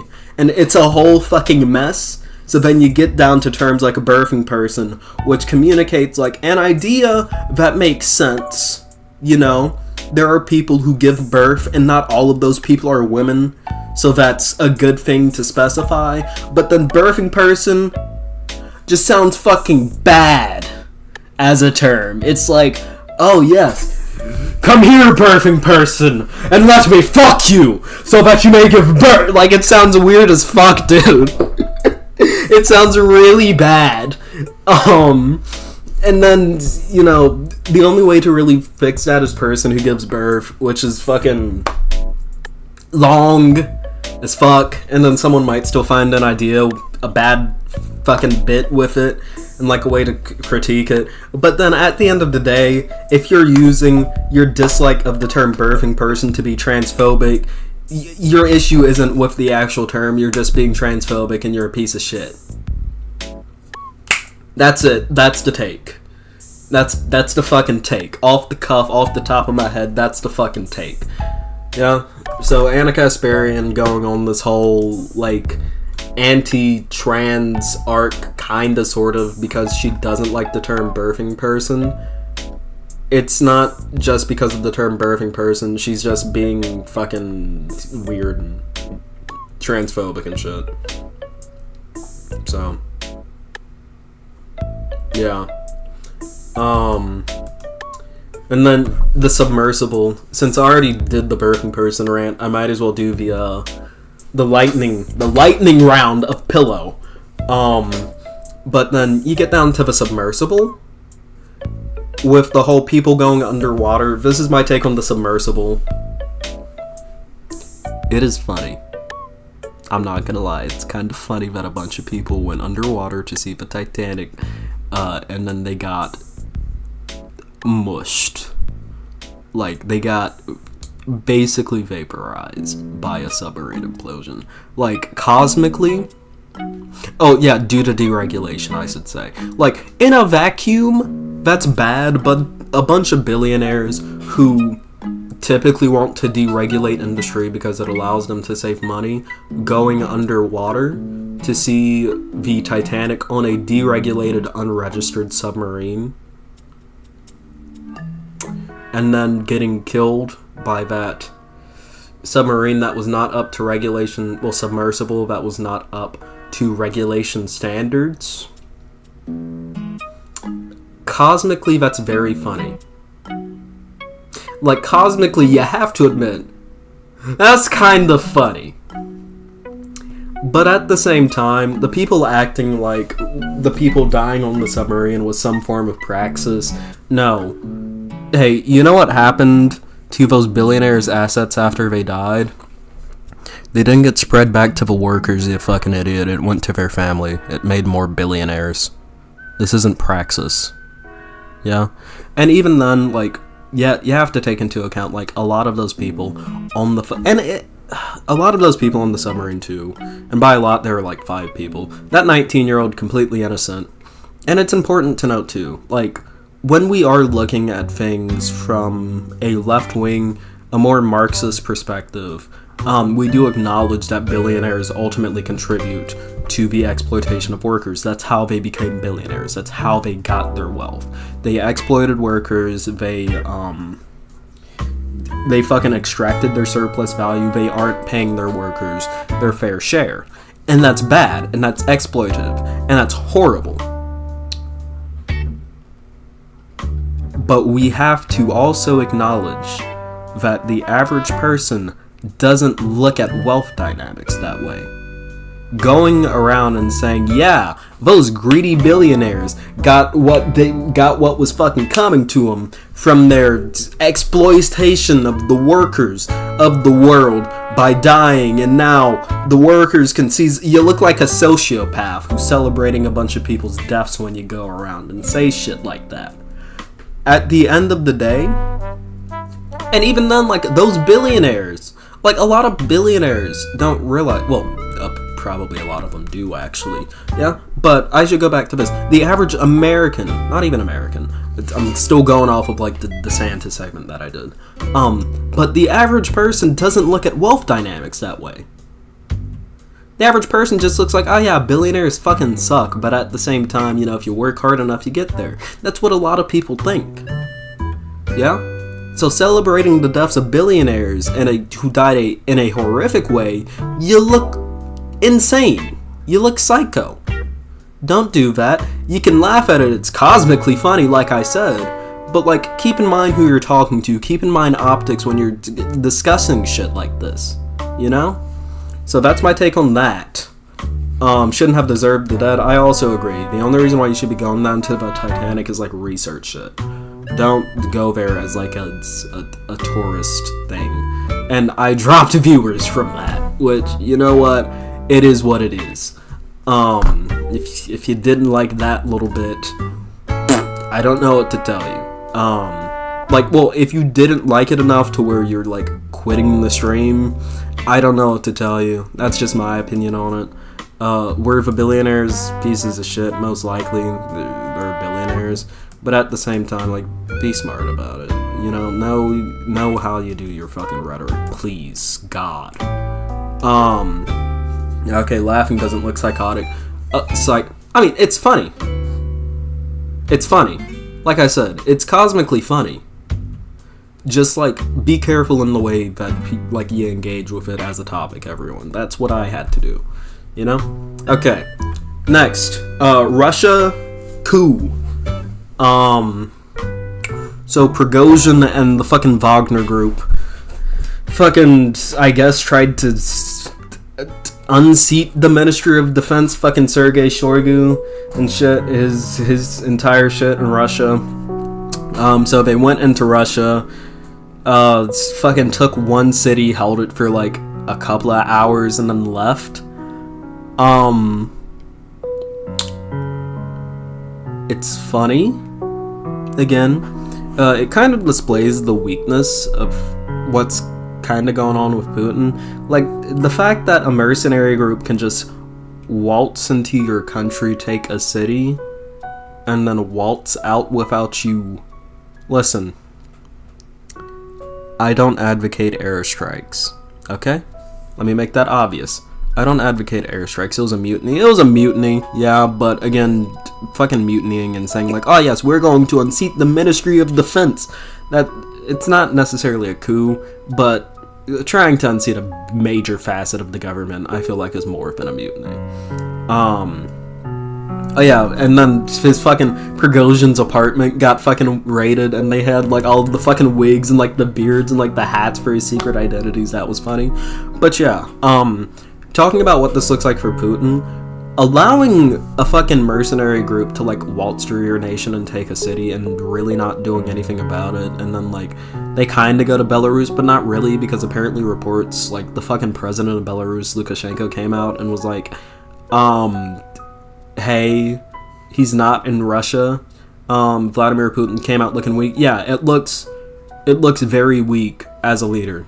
That's not something that you want to have done to you. Like, an almost coup is not a good fucking, like, you look weak. Listen, if Putin didn't want to look weak, the moment that the fucking Wagner group started walking up that fucking streak, he should have airstruck them. Like, there should have been fucking drones raining hellfire on their ass for even trying that. Putin looks extremely weak from that. Yeah. And that's just from, like, a strongman perspective. Fuck Putin, for the record. But if I was Putin, those fuckers would not have left alive, okay? With that being said, let's also go on to Colleen Ballinger. Colleen Ballinger, Miranda Sings, got accused of some shit. I think it was mostly like weird sexual shit that she said to like her kid fans in group chats, like asking them to send, I think it was like ass pics and shit, and talking about like sex openly with them. And then I think it was also something with her brother that I can't really get into, because I'm doing this off the cuff of my head from what I remember.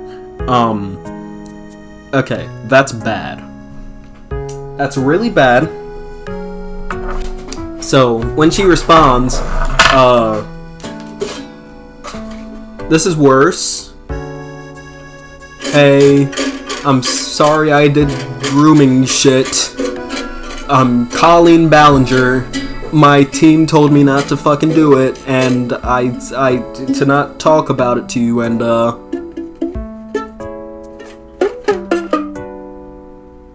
I can sing it. Like, that's... Look, bro. That's bad. Like, that's... A lot of people are saying it, that, like, that's worse than the I'm sorry, I sexually assaulted you interpretive dance lady. Like, Yeah, that's worse. Both are really bad. Honestly, I still think the interpretive dance takes the fucking cake. That one's wild. Yeah, I think they're both, like, both of those apologies crossed the threshold of, like, so bad that you can't really quantify how bad they are. You just look at that and you go, yeah, that's bad. So, yeah, okay. Anyways, that's the rapid fire segment. If you like the segment, make sure to like, subscribe, hit that bell icon. I love y'all, and I'll see you on the next video. Peace. And love. Why the fuck is viewership fucking dropping? Oh my god. Oh shit. Did someone else go live? Is that the issue? Are people dropping like flies because someone else went live?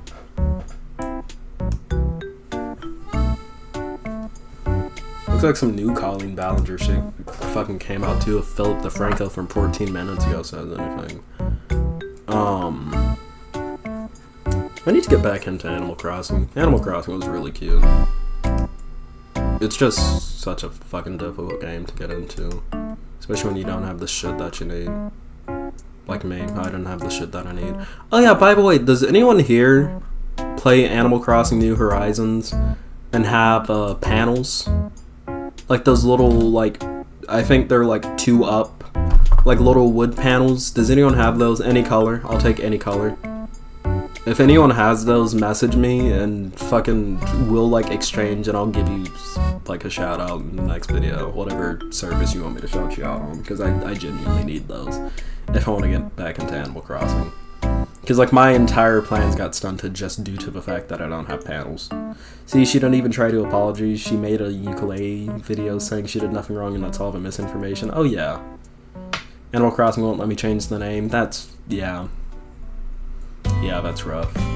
I know, I had to wipe my old world because it had a name that I didn't like. Then I switched it over to a pillow, I'm pretty sure, so.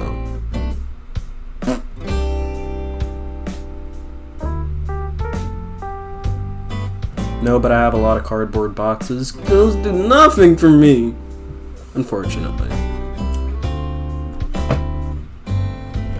Chat, make sure, if you have not already liked the stream, make sure to like the stream and make sure that people can see it more because YouTube will promote it more. That's how it works, my friends. And, you know, personally, I would like more people to watch the stream because we've dropped a little bit in viewership. I think my hot take on the submarine shit might have not done us too well in terms of viewership, but you know, it is what it is. It happens. My fiance restarts her island every couple of weeks. I gave up trying to play. Damn. I don't want to wipe. Yeah. Sometimes you gotta wipe though. I played 140 hours, its first 2 launch weeks, and decided I'd had enough. Yeah. Wood panels? Yeah, it's like panels. Like, I think they're called simple panels, actually.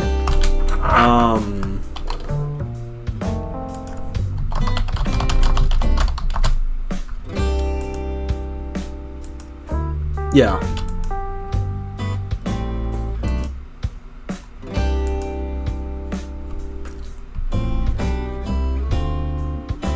But, please, if you have any of these in any border color, message me, please. This is a bounty that I'm putting out.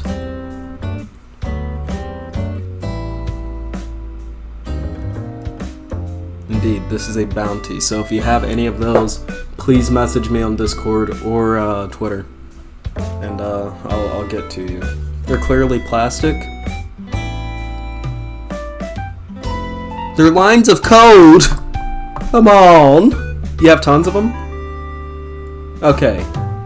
Please message me on Discord. I'll get back to you later. Because I do need those. I'm actually really excited because I need to I mean, all I need to do is catalog them, so I'd have to go to, like, your island and get them, and, like, I just need to pick one up and put it down, and then I have it cataloged, and then I can fucking go back to my island and start building my idea, which I'll be really happy about.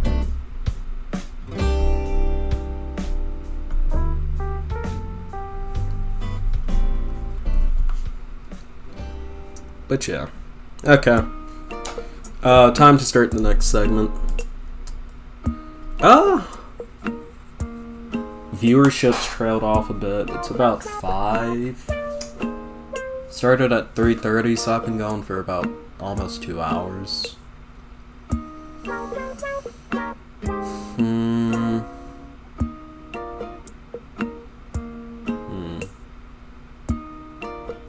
Should I save one of the segments for tomorrow? Because I'm probably going to stream tomorrow. You're talking about that new site earlier? Would that work? Threads? You can message me on Threads. If you have it. But it's through Instagram. So if you'd have to make like a Threads account. Because like Threads just came out today. We're getting back up in views? We are. We're slowly recovering. Recently got back into playing Wizard 101. It's been really fun. I remember seeing those commercials when I was a kid. It's very interesting, very good shit.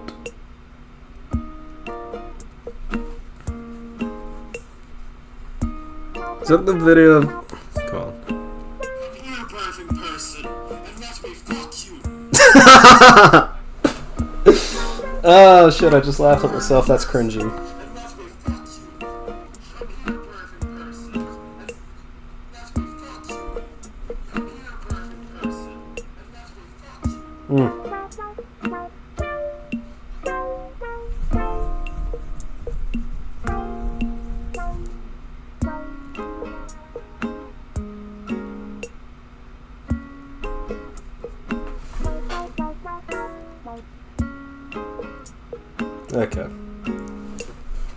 Okay, I'm sorry. Come here, birthing person, and let me fuck you. It's ow, shit. It's not the same the second time around. That was a once in a lifetime thing, I guess. It happened in the moment.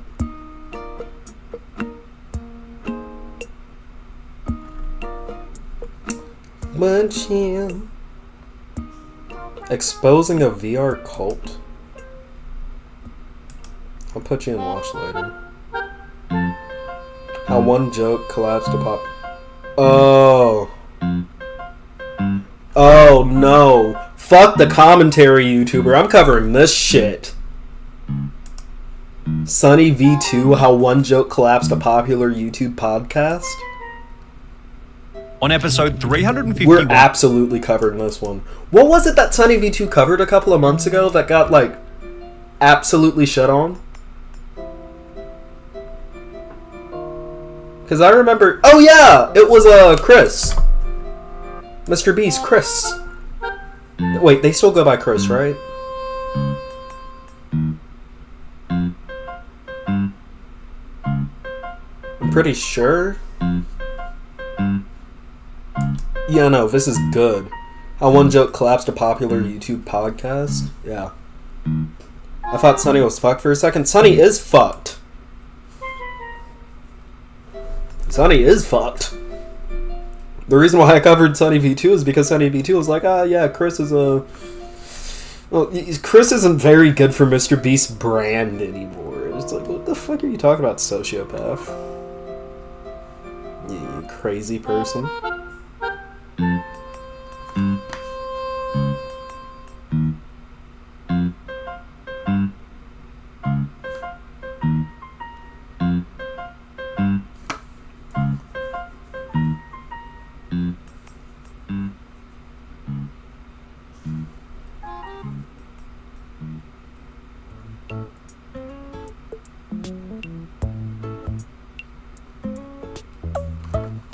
But yeah.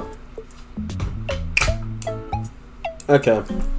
I think I'm gonna cover the Sunny V2 video instead, because this is like this is 5 hours ago, brand new. everyone. Sunny V2. How do you do? Today we're going to be covering this person. I just said their name, Sunny V2. Y'all may remember Sunny V2 from the video that they made on Chris Tyson a couple of months ago. About 2 months ago. Yeah, so a couple. Will the Chris Tyson situation impact Mr. Beast? If y'all don't remember, Chris Tyson, member of Mr. Beast's whole crew, they transition, or I think are in the process of transitioning. Definitely doing some gender stuff, which is sick as hell. We love doing gender stuff, but they made a horrible video on Chris Tyson acting like their transition is gonna like negatively affect Mr. Beast, and it's a bad brand decision. It was really weird. But recently, Sunny V2 came out with a video 5 hours ago. I have not watched it yet. That's only a little bit of me scrolling. I have not watched it yet. This is a fresh video. How one joke collapsed a popular YouTube podcast. If this is the joke that I think about from this comedian over here, stop playing the fucking video. I want to fucking highlight the thumbnail. Stop playing the video when I go over at YouTube. Holy shit, that's so annoying. But yeah, from this guy on the right side, since I can't hover over it, if it is the joke that I'm thinking about, this is going to be one spicy meatball. One very spicy meatball. So let's watch the video. Y'all should have told me that the Animal Crossing music was louder than me. It's all good though. Or about as loud as me. So let's watch it. Of the Impulsive podcast, Bobby Lee made one single joke which completely wrecked the relationship between the three hosts, Logan, Mike, and most notably George. He's not coming back?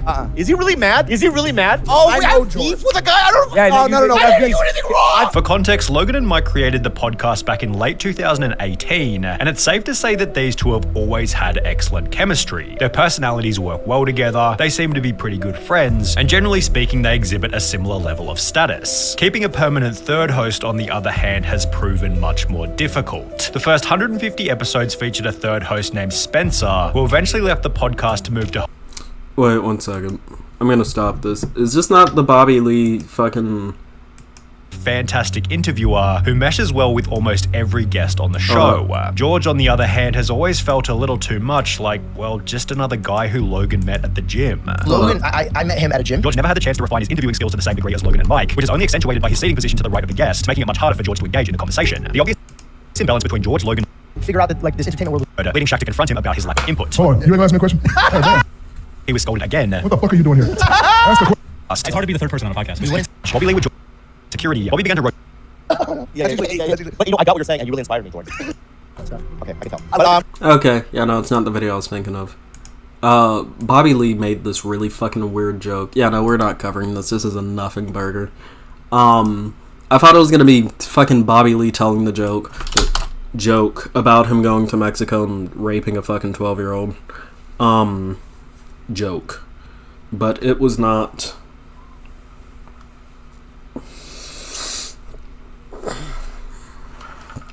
Seems more like them insulting someone on a podcast, which, okay.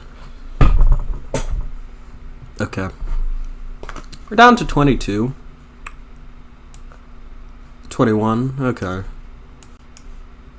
Damn. Stream is, falling off. View-wise. It's a little rough. Hello, are you looking forward to Pikmin 4? Not a very big Pikmin fan.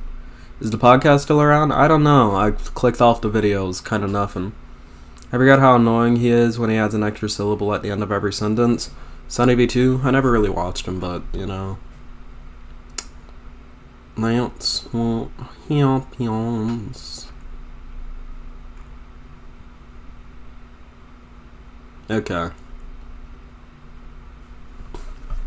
I think I will do the Skullgirls segment, and then I'm going to end for today. Since viewership is a little... Well, unless viewership can recover, then I'm going to do Skullgirls and then end for today. So, you know what? I'm tasking it all to you. go share this with everyone else. If we can get up to, I'll say 30 viewers, then I'll keep stream going after Skullgirls. But you have to get us up to a nice, decent viewer count, my friends. You have to get up to a nice, decent viewer count if you want me to continue after Skullgirls. Okay.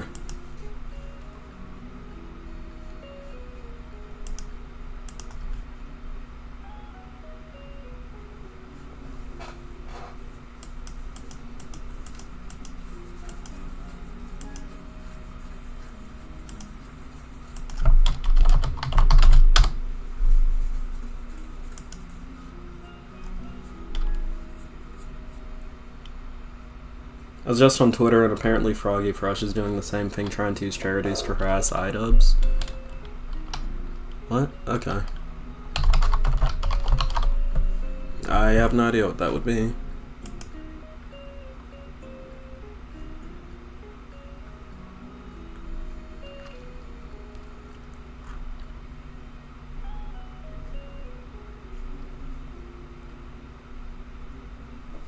Wait, what is this?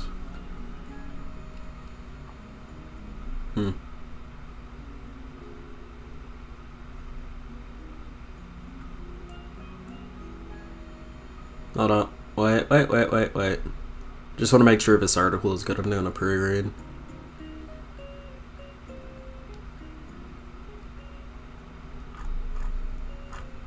Okay. Kotaku. Cool article. I do kind of want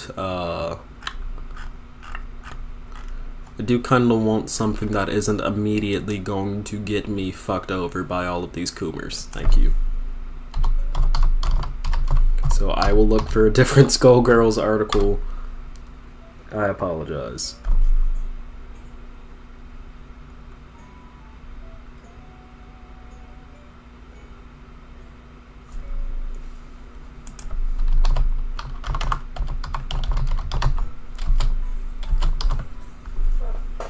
I remember when I owed money to a charity ransom in order to try to get iDubbbz to pay him back for Creator Clash or something.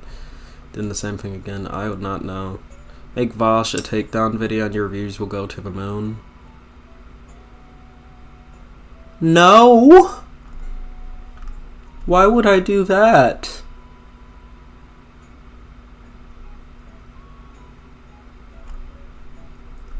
There's no... That would be grifting. That would be grifting. I'm not a grifter. Jesus. I should have gathered my shit more for Skullgirls segment. Okay.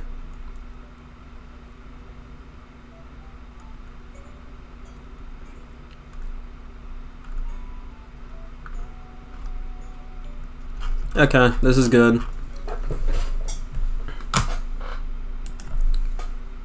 Hello, party people. We like video games. I like video games. We all love video games. You hear that music in the background? That's video game music, okay? So, let's talk about video games. Skullgirls is a video game, fighting game. It's on a couple of platforms. It's on mobile, it's on Nintendo Switch, it's on Steam. And it is a fighting game that involves taking a bunch of as you can hear from the title, it's called Skullgirls. You take a bunch of women, you fight. They are dressed in various ways. It is a game that does not leave much up to the imagination. But from what I've seen, it has fairly good animation from what little I've seen.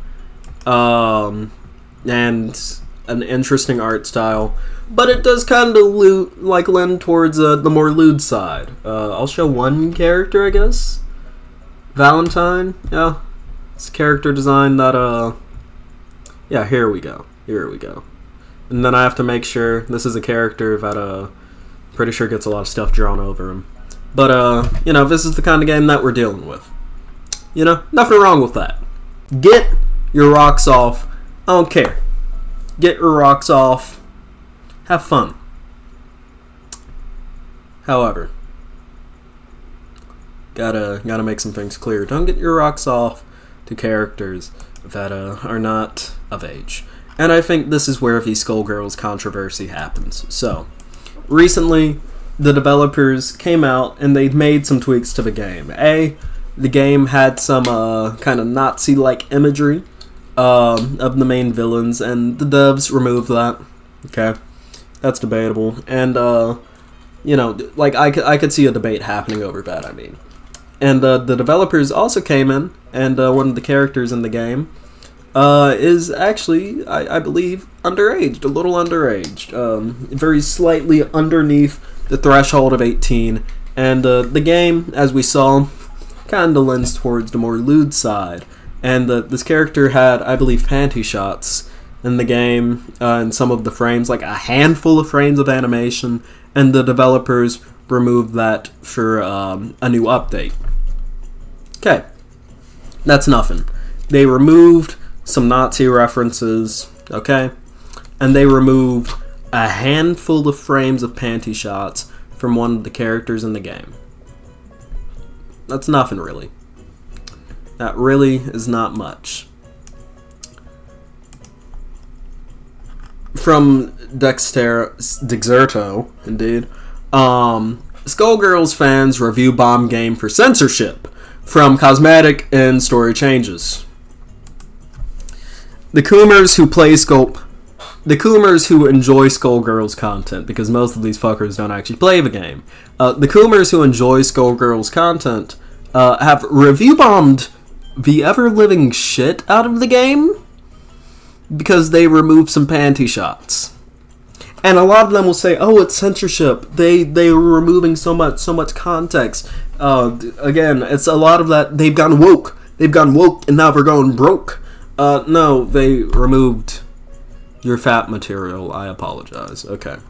Skullgirls fans have taken to Steam's review section to voice their displeasure, that's a way to say it, with the fighting game's most recent update. This update, released on June 26, does not change any mechanics around the gameplay. So no mechanics were changed, and instead removes or adjusts some fighters' models, designs, and voice lines, among other tweaks. In a letter to players before the launch of the update, Charlie Price, the game director for Skullgirls and the creative director behind its current studio, Hidden Variable Studios, explained the changes. He said the updates are to make sure the content of the game better reflects the values and our broad vision for Skullgirls moving forward. Those changes include nixing references to real-world hate groups and characters from the Renoir family and Black Egrets, toning down certain character sexualization, and adjusting content around racial violence and Big Bang Story. Okay. So they made the game a little more palatable for a lot of people. They removed some references to racism. Okay. And desexualized a couple of characters. This is really nothing. And as we can see here from the Steam reviews, all reviews very positive, 23,000 reviews. Recent reviews, overwhelmingly negative, 3,000 reviews. This is a well-loved game. It's been around for a while. It even says it here. Main stage game at EVO 2022. EVO, big fighting game tournament. Skullgirls is fucking beloved as a fighting game. And a bunch of people, just because they removed their Nazi references and fucking frames of panty shots, are now like, I can't come anymore. They won't let me go. They took away my cool material. Like, come the fuck. This is... I'm sorry. This is the most... Yeah, it even says it here. They point to the update to one of the game's main characters, Philia, as a good change for the fighting game, the developers, I'm saying. Or others in the fighting game community have called out these reviews and those decrying the changes. So they removed, So they removed some things from Philia for example, one of the characters. Players could see a 16-year-old fighter's underwear during some combos, and her backstory has been altered to take out some of the more grisly images of her being assaulted. So they've made the game more palatable, they made it a little better. They were like, hey, we have this 16-year-old character. Probably not a good idea to be showing her fucking panties in it. Imagine that! Yeah, you shouldn't be showing 16-year-old characters fucking underpants. Good. Yeah, remove that. That's bad. You shouldn't be showing 16-year-old characters fucking panties, but you have these people who are like, I can't come anymore. You took away my 3 frames of panty shots. How am I supposed to come anymore? Like, shut the... This is pathetic. Are you this much of a porn addict? Really? Oh, it's censorship. No. No. You motherfuckers decry censorship at anything. Hey, Skullgirls fans, we have plenty of characters whose titties are just fucking hanging out, and whose panties you can see all the fucking time. Go hog wild. You just can't jerk off to like a couple of characters anymore. We removed their panty shots, which you can still see if you Google it. You can look up previous fight footage and just, I don't know, like grab fucking screen grabs or some shit of the character's fucking shots. It's not like they wiped it from the internet. They just removed it from the game. It's a fighting game. It's probably so fucking fast-paced that you can barely even see it in the game. And before one of you motherfuckers go, well then why remove it if you can't see it? Why keep it if you can't see it? Might as well remove it if it sticks to fucking company doctrine of, hey, let's not lewd the fucking 16-year-old, but you porn addicts. And that's the only thing I can say. This is some porn-addicted fucking mess. Because you can say, oh, well, they removed the Nazi imagery, and they shouldn't. And that's not what I've mostly been seeing.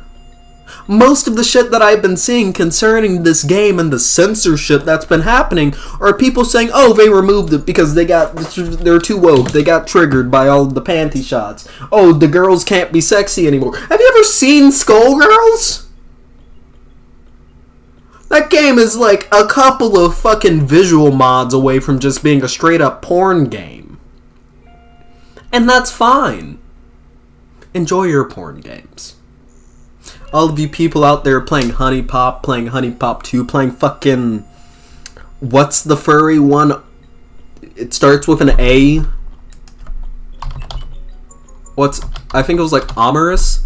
Yeah, all of you people out there playing fucking Amorous. Yeah? Listen, if you want to enjoy your porn games, dude, if you want to...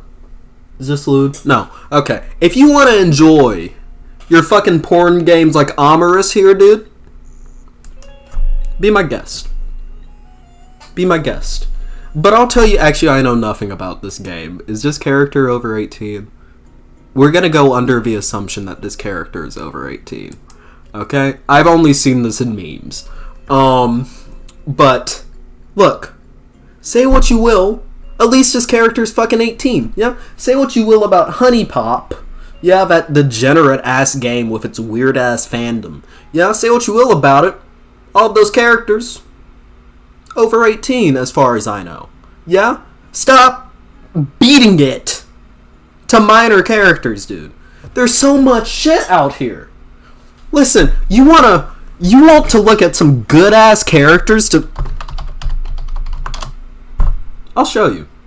I'll show you 3 fucking characters that I bet you could get more fucking leeway out of, dude. That you could have more fun with, okay? 1. Exhibit A. Bayonetta. Go wild! You don't need your fucking 3 frames of panty shots when you have Bayonetta. Go play Bayonetta. Better yet, go outside, touch grass, wash the fucking cum stains out of your hands and off your pants, and stop review bombing games, you fucking dungeon lord, because they removed some panty shots and some Nazi references that they personally thought, hey, we don't think really fits our creative vision anymore. That's fine. That's fine. It's that simple. There's so much shit out here. Why are you getting mad? It's one character. Or maybe a couple. But there's thousands of them out there. Thousands. Are you that much of a porn addict that you can't have one not for you? And again, you can just look it up. Actually, as a matter of fact, right now, is my... Oh, hold up. I'm gonna have to be careful with this. Because the way... Yeah. I'm just gonna position my chat over it. So that, y'all don't see this half of the screen. But I'm on Kotaku right now. I'm on Kotaku right now because I originally tried to look for the Skullgirls article here. And you can see here that they have the updated frame of, I'm assuming this is Philia here. From this article, on this other side, I'm pretty sure, yeah, that's the actual shot. That is the actual shot right there.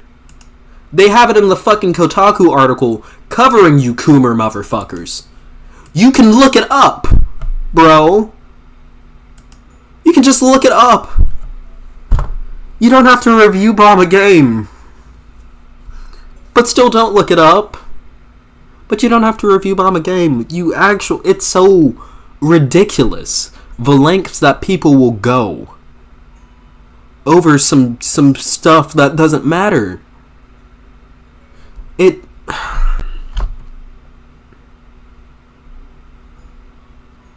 Take your hand off your dick, Walter. Walter. Take your hand off your dick, Walter. Get off Steam, Walter. It isn't worth it. You don't have to review bomb Skullgirls, Walter. It's time to cook meth, Walter. If you like this video, make sure to like, subscribe, hit the bell icon, Walter. I can't do a fucking, I can't do that impression. Look. If you like, subscribe, hit that bell icon. I'm in pain over this situation. This is so stupid. Follow me on Twitter, link down below. You can also follow me on Threads, the new Instagram app. Brand new. Follow me there, down below, at RealApillow. Link to the Discord in the description if you want to argue with me over COOMER shit, I guess. I love you all, and I'll see you all in the next video. Peace. Gotta hit the stop recording button. I genuinely wish that half of these COOMERs would just fucking coom themselves to death. Holy shit, dude. This is so annoying. This is so stupid, is what it is. This is so stupid.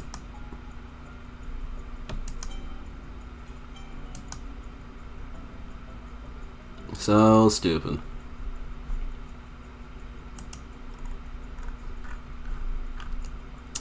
Anyways, where are we? Oh shit, we're at 29 viewers.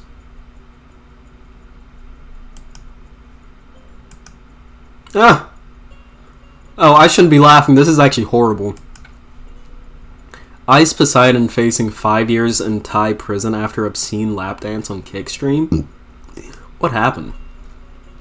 I mean, I'm assuming he got a lap dance. But, like, what? 5 years in prison is not a lot. Oh. Oh. Okay.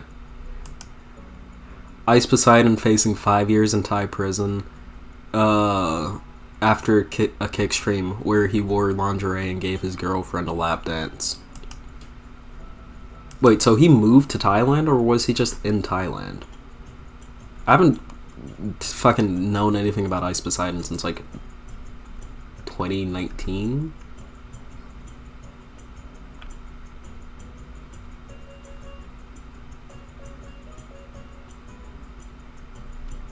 Ice Poseidon said he won't survive Thai jail after lap dance arrest. Revealing he spent $12,000 on bail and could be stuck in Thailand until his court date in 2024. According to ties to Thai jail he was in before posting bail was awful, explaining how he was only given a bucket with poop already in it if he had to use the bathroom. That's horrible. Jesus Christ, that is draconian. Hey, do you want to do that segment I proposed? It'll take me a few minutes to get the links, but I think we could probs do it.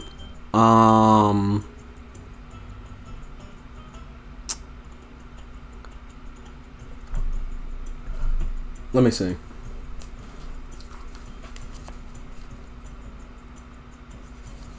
Isn't Thailand transland? That's a stereotype.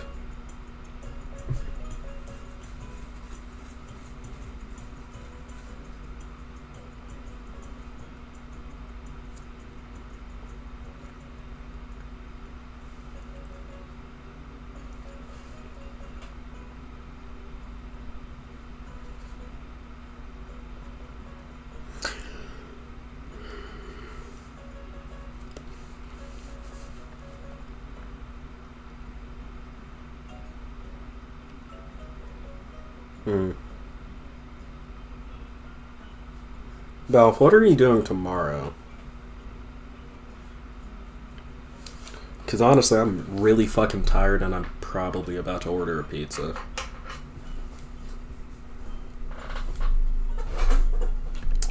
But then again, we have 32 concurrents. You know, I will let chat decide.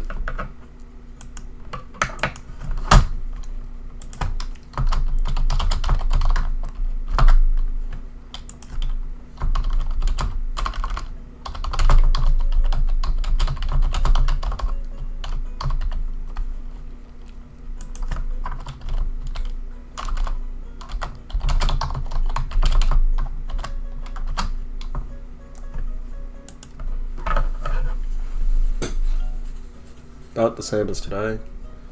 But then again, Zan might be streaming tomorrow night. And the only way I'm going to be able to stream tomorrow is if it is at night, since I'm doing something during the day. Chat, vote!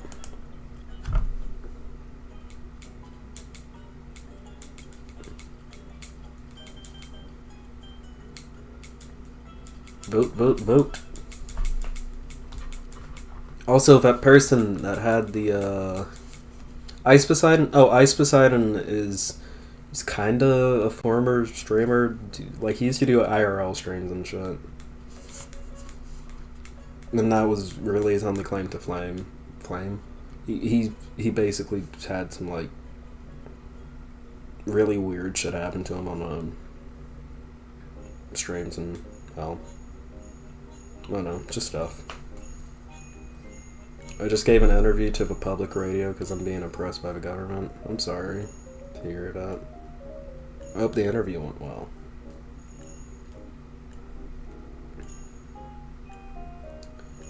Okay. Then I'm definitely going to be streaming Saturday. The question would be what time.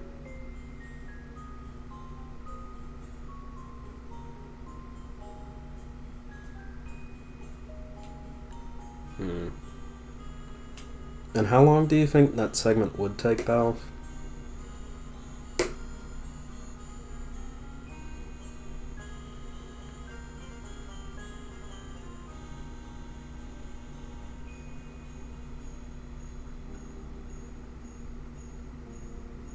If you know. Yeah, well, I didn't have much time to prepare, so I kind of winged it, and that's understandable.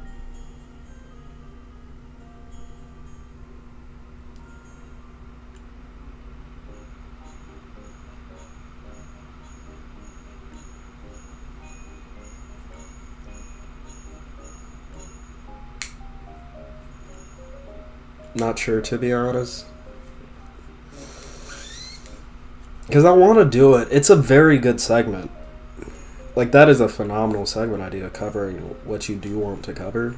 Like, and about how that whole, well, I don't want to spoil it too much, but how that whole situation has kind of started kind of creating a new bit about, like, the alt-right pipeline. Like a new entranceway to it. The only issue is just that, like, I feel like that segment would run really long, and I am slightly beat from today's stream. So... oh no. Should I have a hole in my shirt? That's gay. It's very gay. Could probably do it decently fast. How fast is decently fast? Just keep in mind, if you commit to a time frame, I'm holding you to that time frame, because I do genuinely want to, like, eat.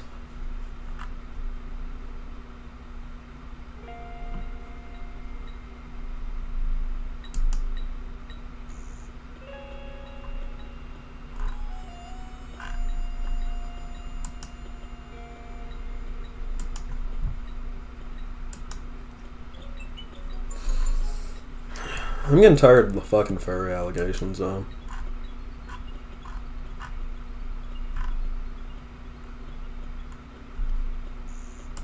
Like, this is just cool art, you know? I feel like you can, like, wait, hold up. What does the text say? Okay, yeah, no, this looks like innocent text. But yeah, no, this is just cute art, you know? I don't think you are a furry for liking art of cute animal characters. And I'm tired of the allegations, quite frankly. I'm sleep deprived and a bit wired at the moment, so it's in the favor. Like, how long do you want it to be? 30 minutes, maybe?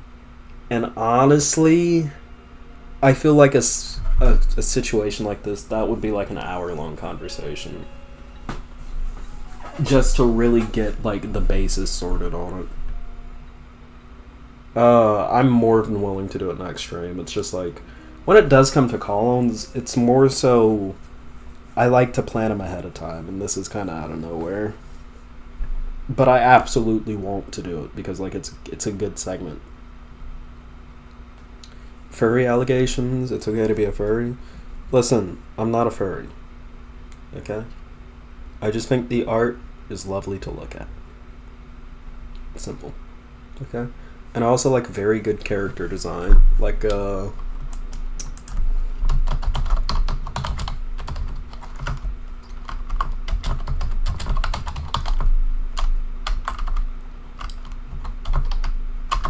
if I can find them. Because I thought these were pretty cool.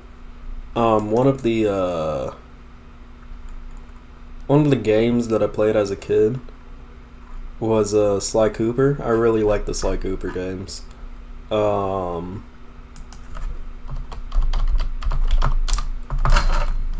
of course, one of the characters in the games was Carmelita.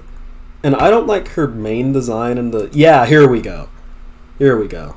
I don't like Carmelita's, like, main design that she ended up getting in the actual games proper. But I think her, can we zoom in, please?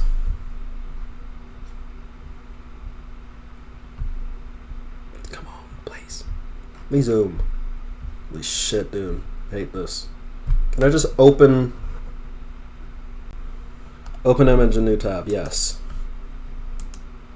Yeah. I feel like this is objectively good character design shit. Like, this is really interesting. I feel like my favorite, like this one is cool. This one has interesting hair. Like the glasses on this one. Like, this is just cool character design shit. You know? Like, I think like giving animals human characteristics, I think that's a very interesting study of the way that humans perceive ourselves as humans and what makes us humans and what doesn't, you know? And it's like a really interesting line to walk, but just because I enjoy looking at that doesn't make me sound like a furry. Okay? Yeah, no, I get it. I just kind of woke up and saw you were streaming. That's fair. I could probably do 30 minutes. Are you absolutely sure? Because, like, I'll do it. Like, I trust you. It's just, like 30 minutes hard, and 30 minutes, and you have to be confident about the fact that you'll be able to get all of the content that you want in. And we can't really go off on any tangents, because 30 minutes can easily turn into, like, an hour or two. And I do not have an hour or two to spare. Unfortunately. I just think it's yeah. I'm not a furry, okay? Not a furry.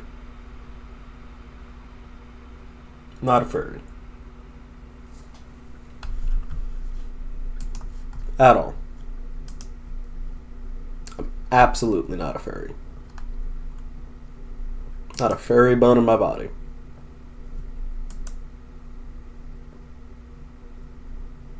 Not a furry.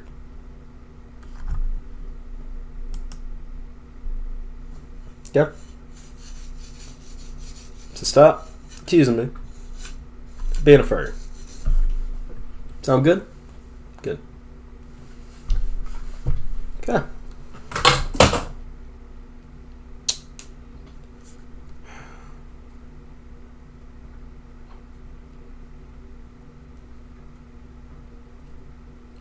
I need DoorDash to stop fucking harassing me. I'm not signing up for Dash Pass.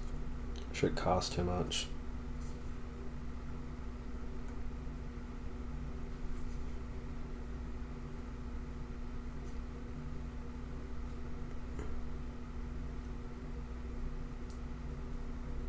But yeah.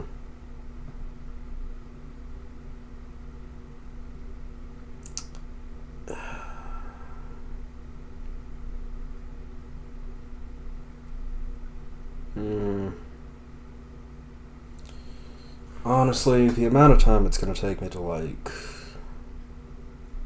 order a pizza and for it to get here is, yeah, especially since it's around dinner rush. Yeah. Okay. Balf, you know what? When I stream on what are you doing Saturday? Because I'll probably stream Saturday. Or should I realize I've ranted about this to friends in private so much I basically have a script I can just read? That's good.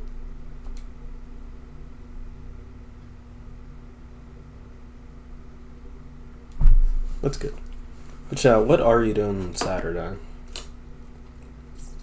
I'm not a furry, but I think a society of anthro animals is interesting to think about from a world building perspective. Yeah, and as a furry myself, I mean, as someone who's not a furry myself, I agree with you. You know? It is very interesting as a study of, like, you know, how they might construct their, like, B-Stars. B-Stars is a fucking property. Some of y'all fuckers probably have anxiety over me spitting these scissors. But B-Stars is a property that's, like, pretty interesting when it comes to that dynamic. Probably playing video games. Oh, okay. Would you be willing to come on Saturday? Mayhaps. Clip it? Clip what? Freudian slip? It wasn't a Freudian slip, it was a fucking I'm tired slip. I'm tired and hungry. Yeah. I'm not a furry. You ass. Fuck it with me. I work Saturday, so I'll be here. Based.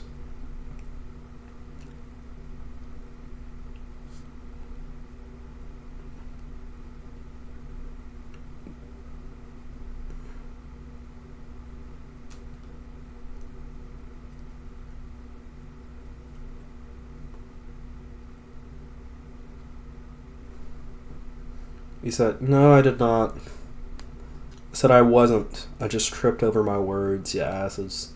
Yeah, I could do Saturday? Okay.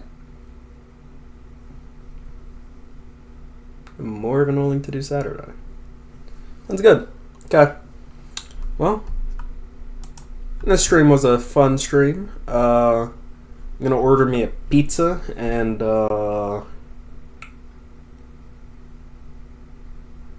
I guess go ahead and get started on this infamous video essay script. And, oh no. Oh no. That's what they all say before becoming a furry. I'm not a furry. Can you say it under off? What is off? Under off? But wait, how do you feel about me lying to your fans about my identity? Go ahead. They're really my fans. Are y'all my fans? I don't think y'all are my fans. I accidentally said you were, while trying to say you're not, because I tripped over my words. That is a one-word difference, for fuck's sake. There is a one-word difference between saying, see, I just tripped over my words then. Yeah, there is a one-word difference between saying, I am a furry, and saying, I am not a furry. Sometimes you leave out a word on accident. It happens whenever you're fucking tired. Listen, I'm tired of these allegations, okay? Look. I'm tired of these allegations. I think they meant oath? Oh, under oath. Well, what the fuck would I give an oath under? Would I say I'm not a furry under oath? Well, that would entail a courtroom situation, wouldn't it? Like being under oath. I plead the fifth, I guess. I don't fucking know what to do in a courtroom situation, because that would depend on the court's definition of a furry. You know, personally, I don't fucking self-identify as a furry. So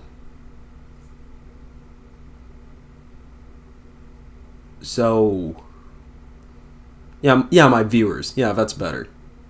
It's better. Yes, that you're not a furry. Okay, how am I gonna go under oath? I'm watching because I want to find a chance to debate you, but so far your takes don't miss. I have a hot take. Cilantro tastes like ass. Can't really control that though. It's a person by person basis.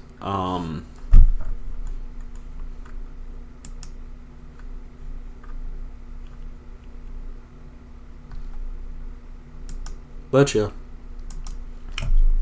This is a trial, Mr. Apillo? No, it is not. I've not been arrested. I'm not a furry. I said it before, I'll say it again. I'm not a furry. Not a furry. Yep. With that being said. Okay, this gives me a day to track down the obscure Reddit post I'll need to cite. Yeah, that's good. Okay, with that being said, love y'all. I'm gonna go order a pizza and probably take a nap. I slept horribly. Thought I slept good. Did not hit me until now. I'm gonna fucking download Genshin Impact on my Steam Deck since I finally have an SD card that can actually fit it. And,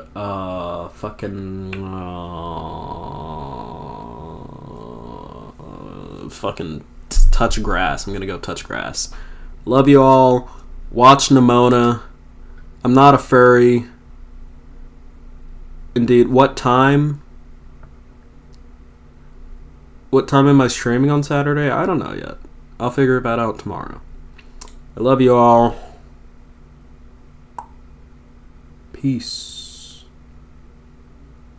Peace. Peace. Oh, and hopefully next time I come back, I should have my assets updated. So you aren't gonna see this fucking weight screen anymore.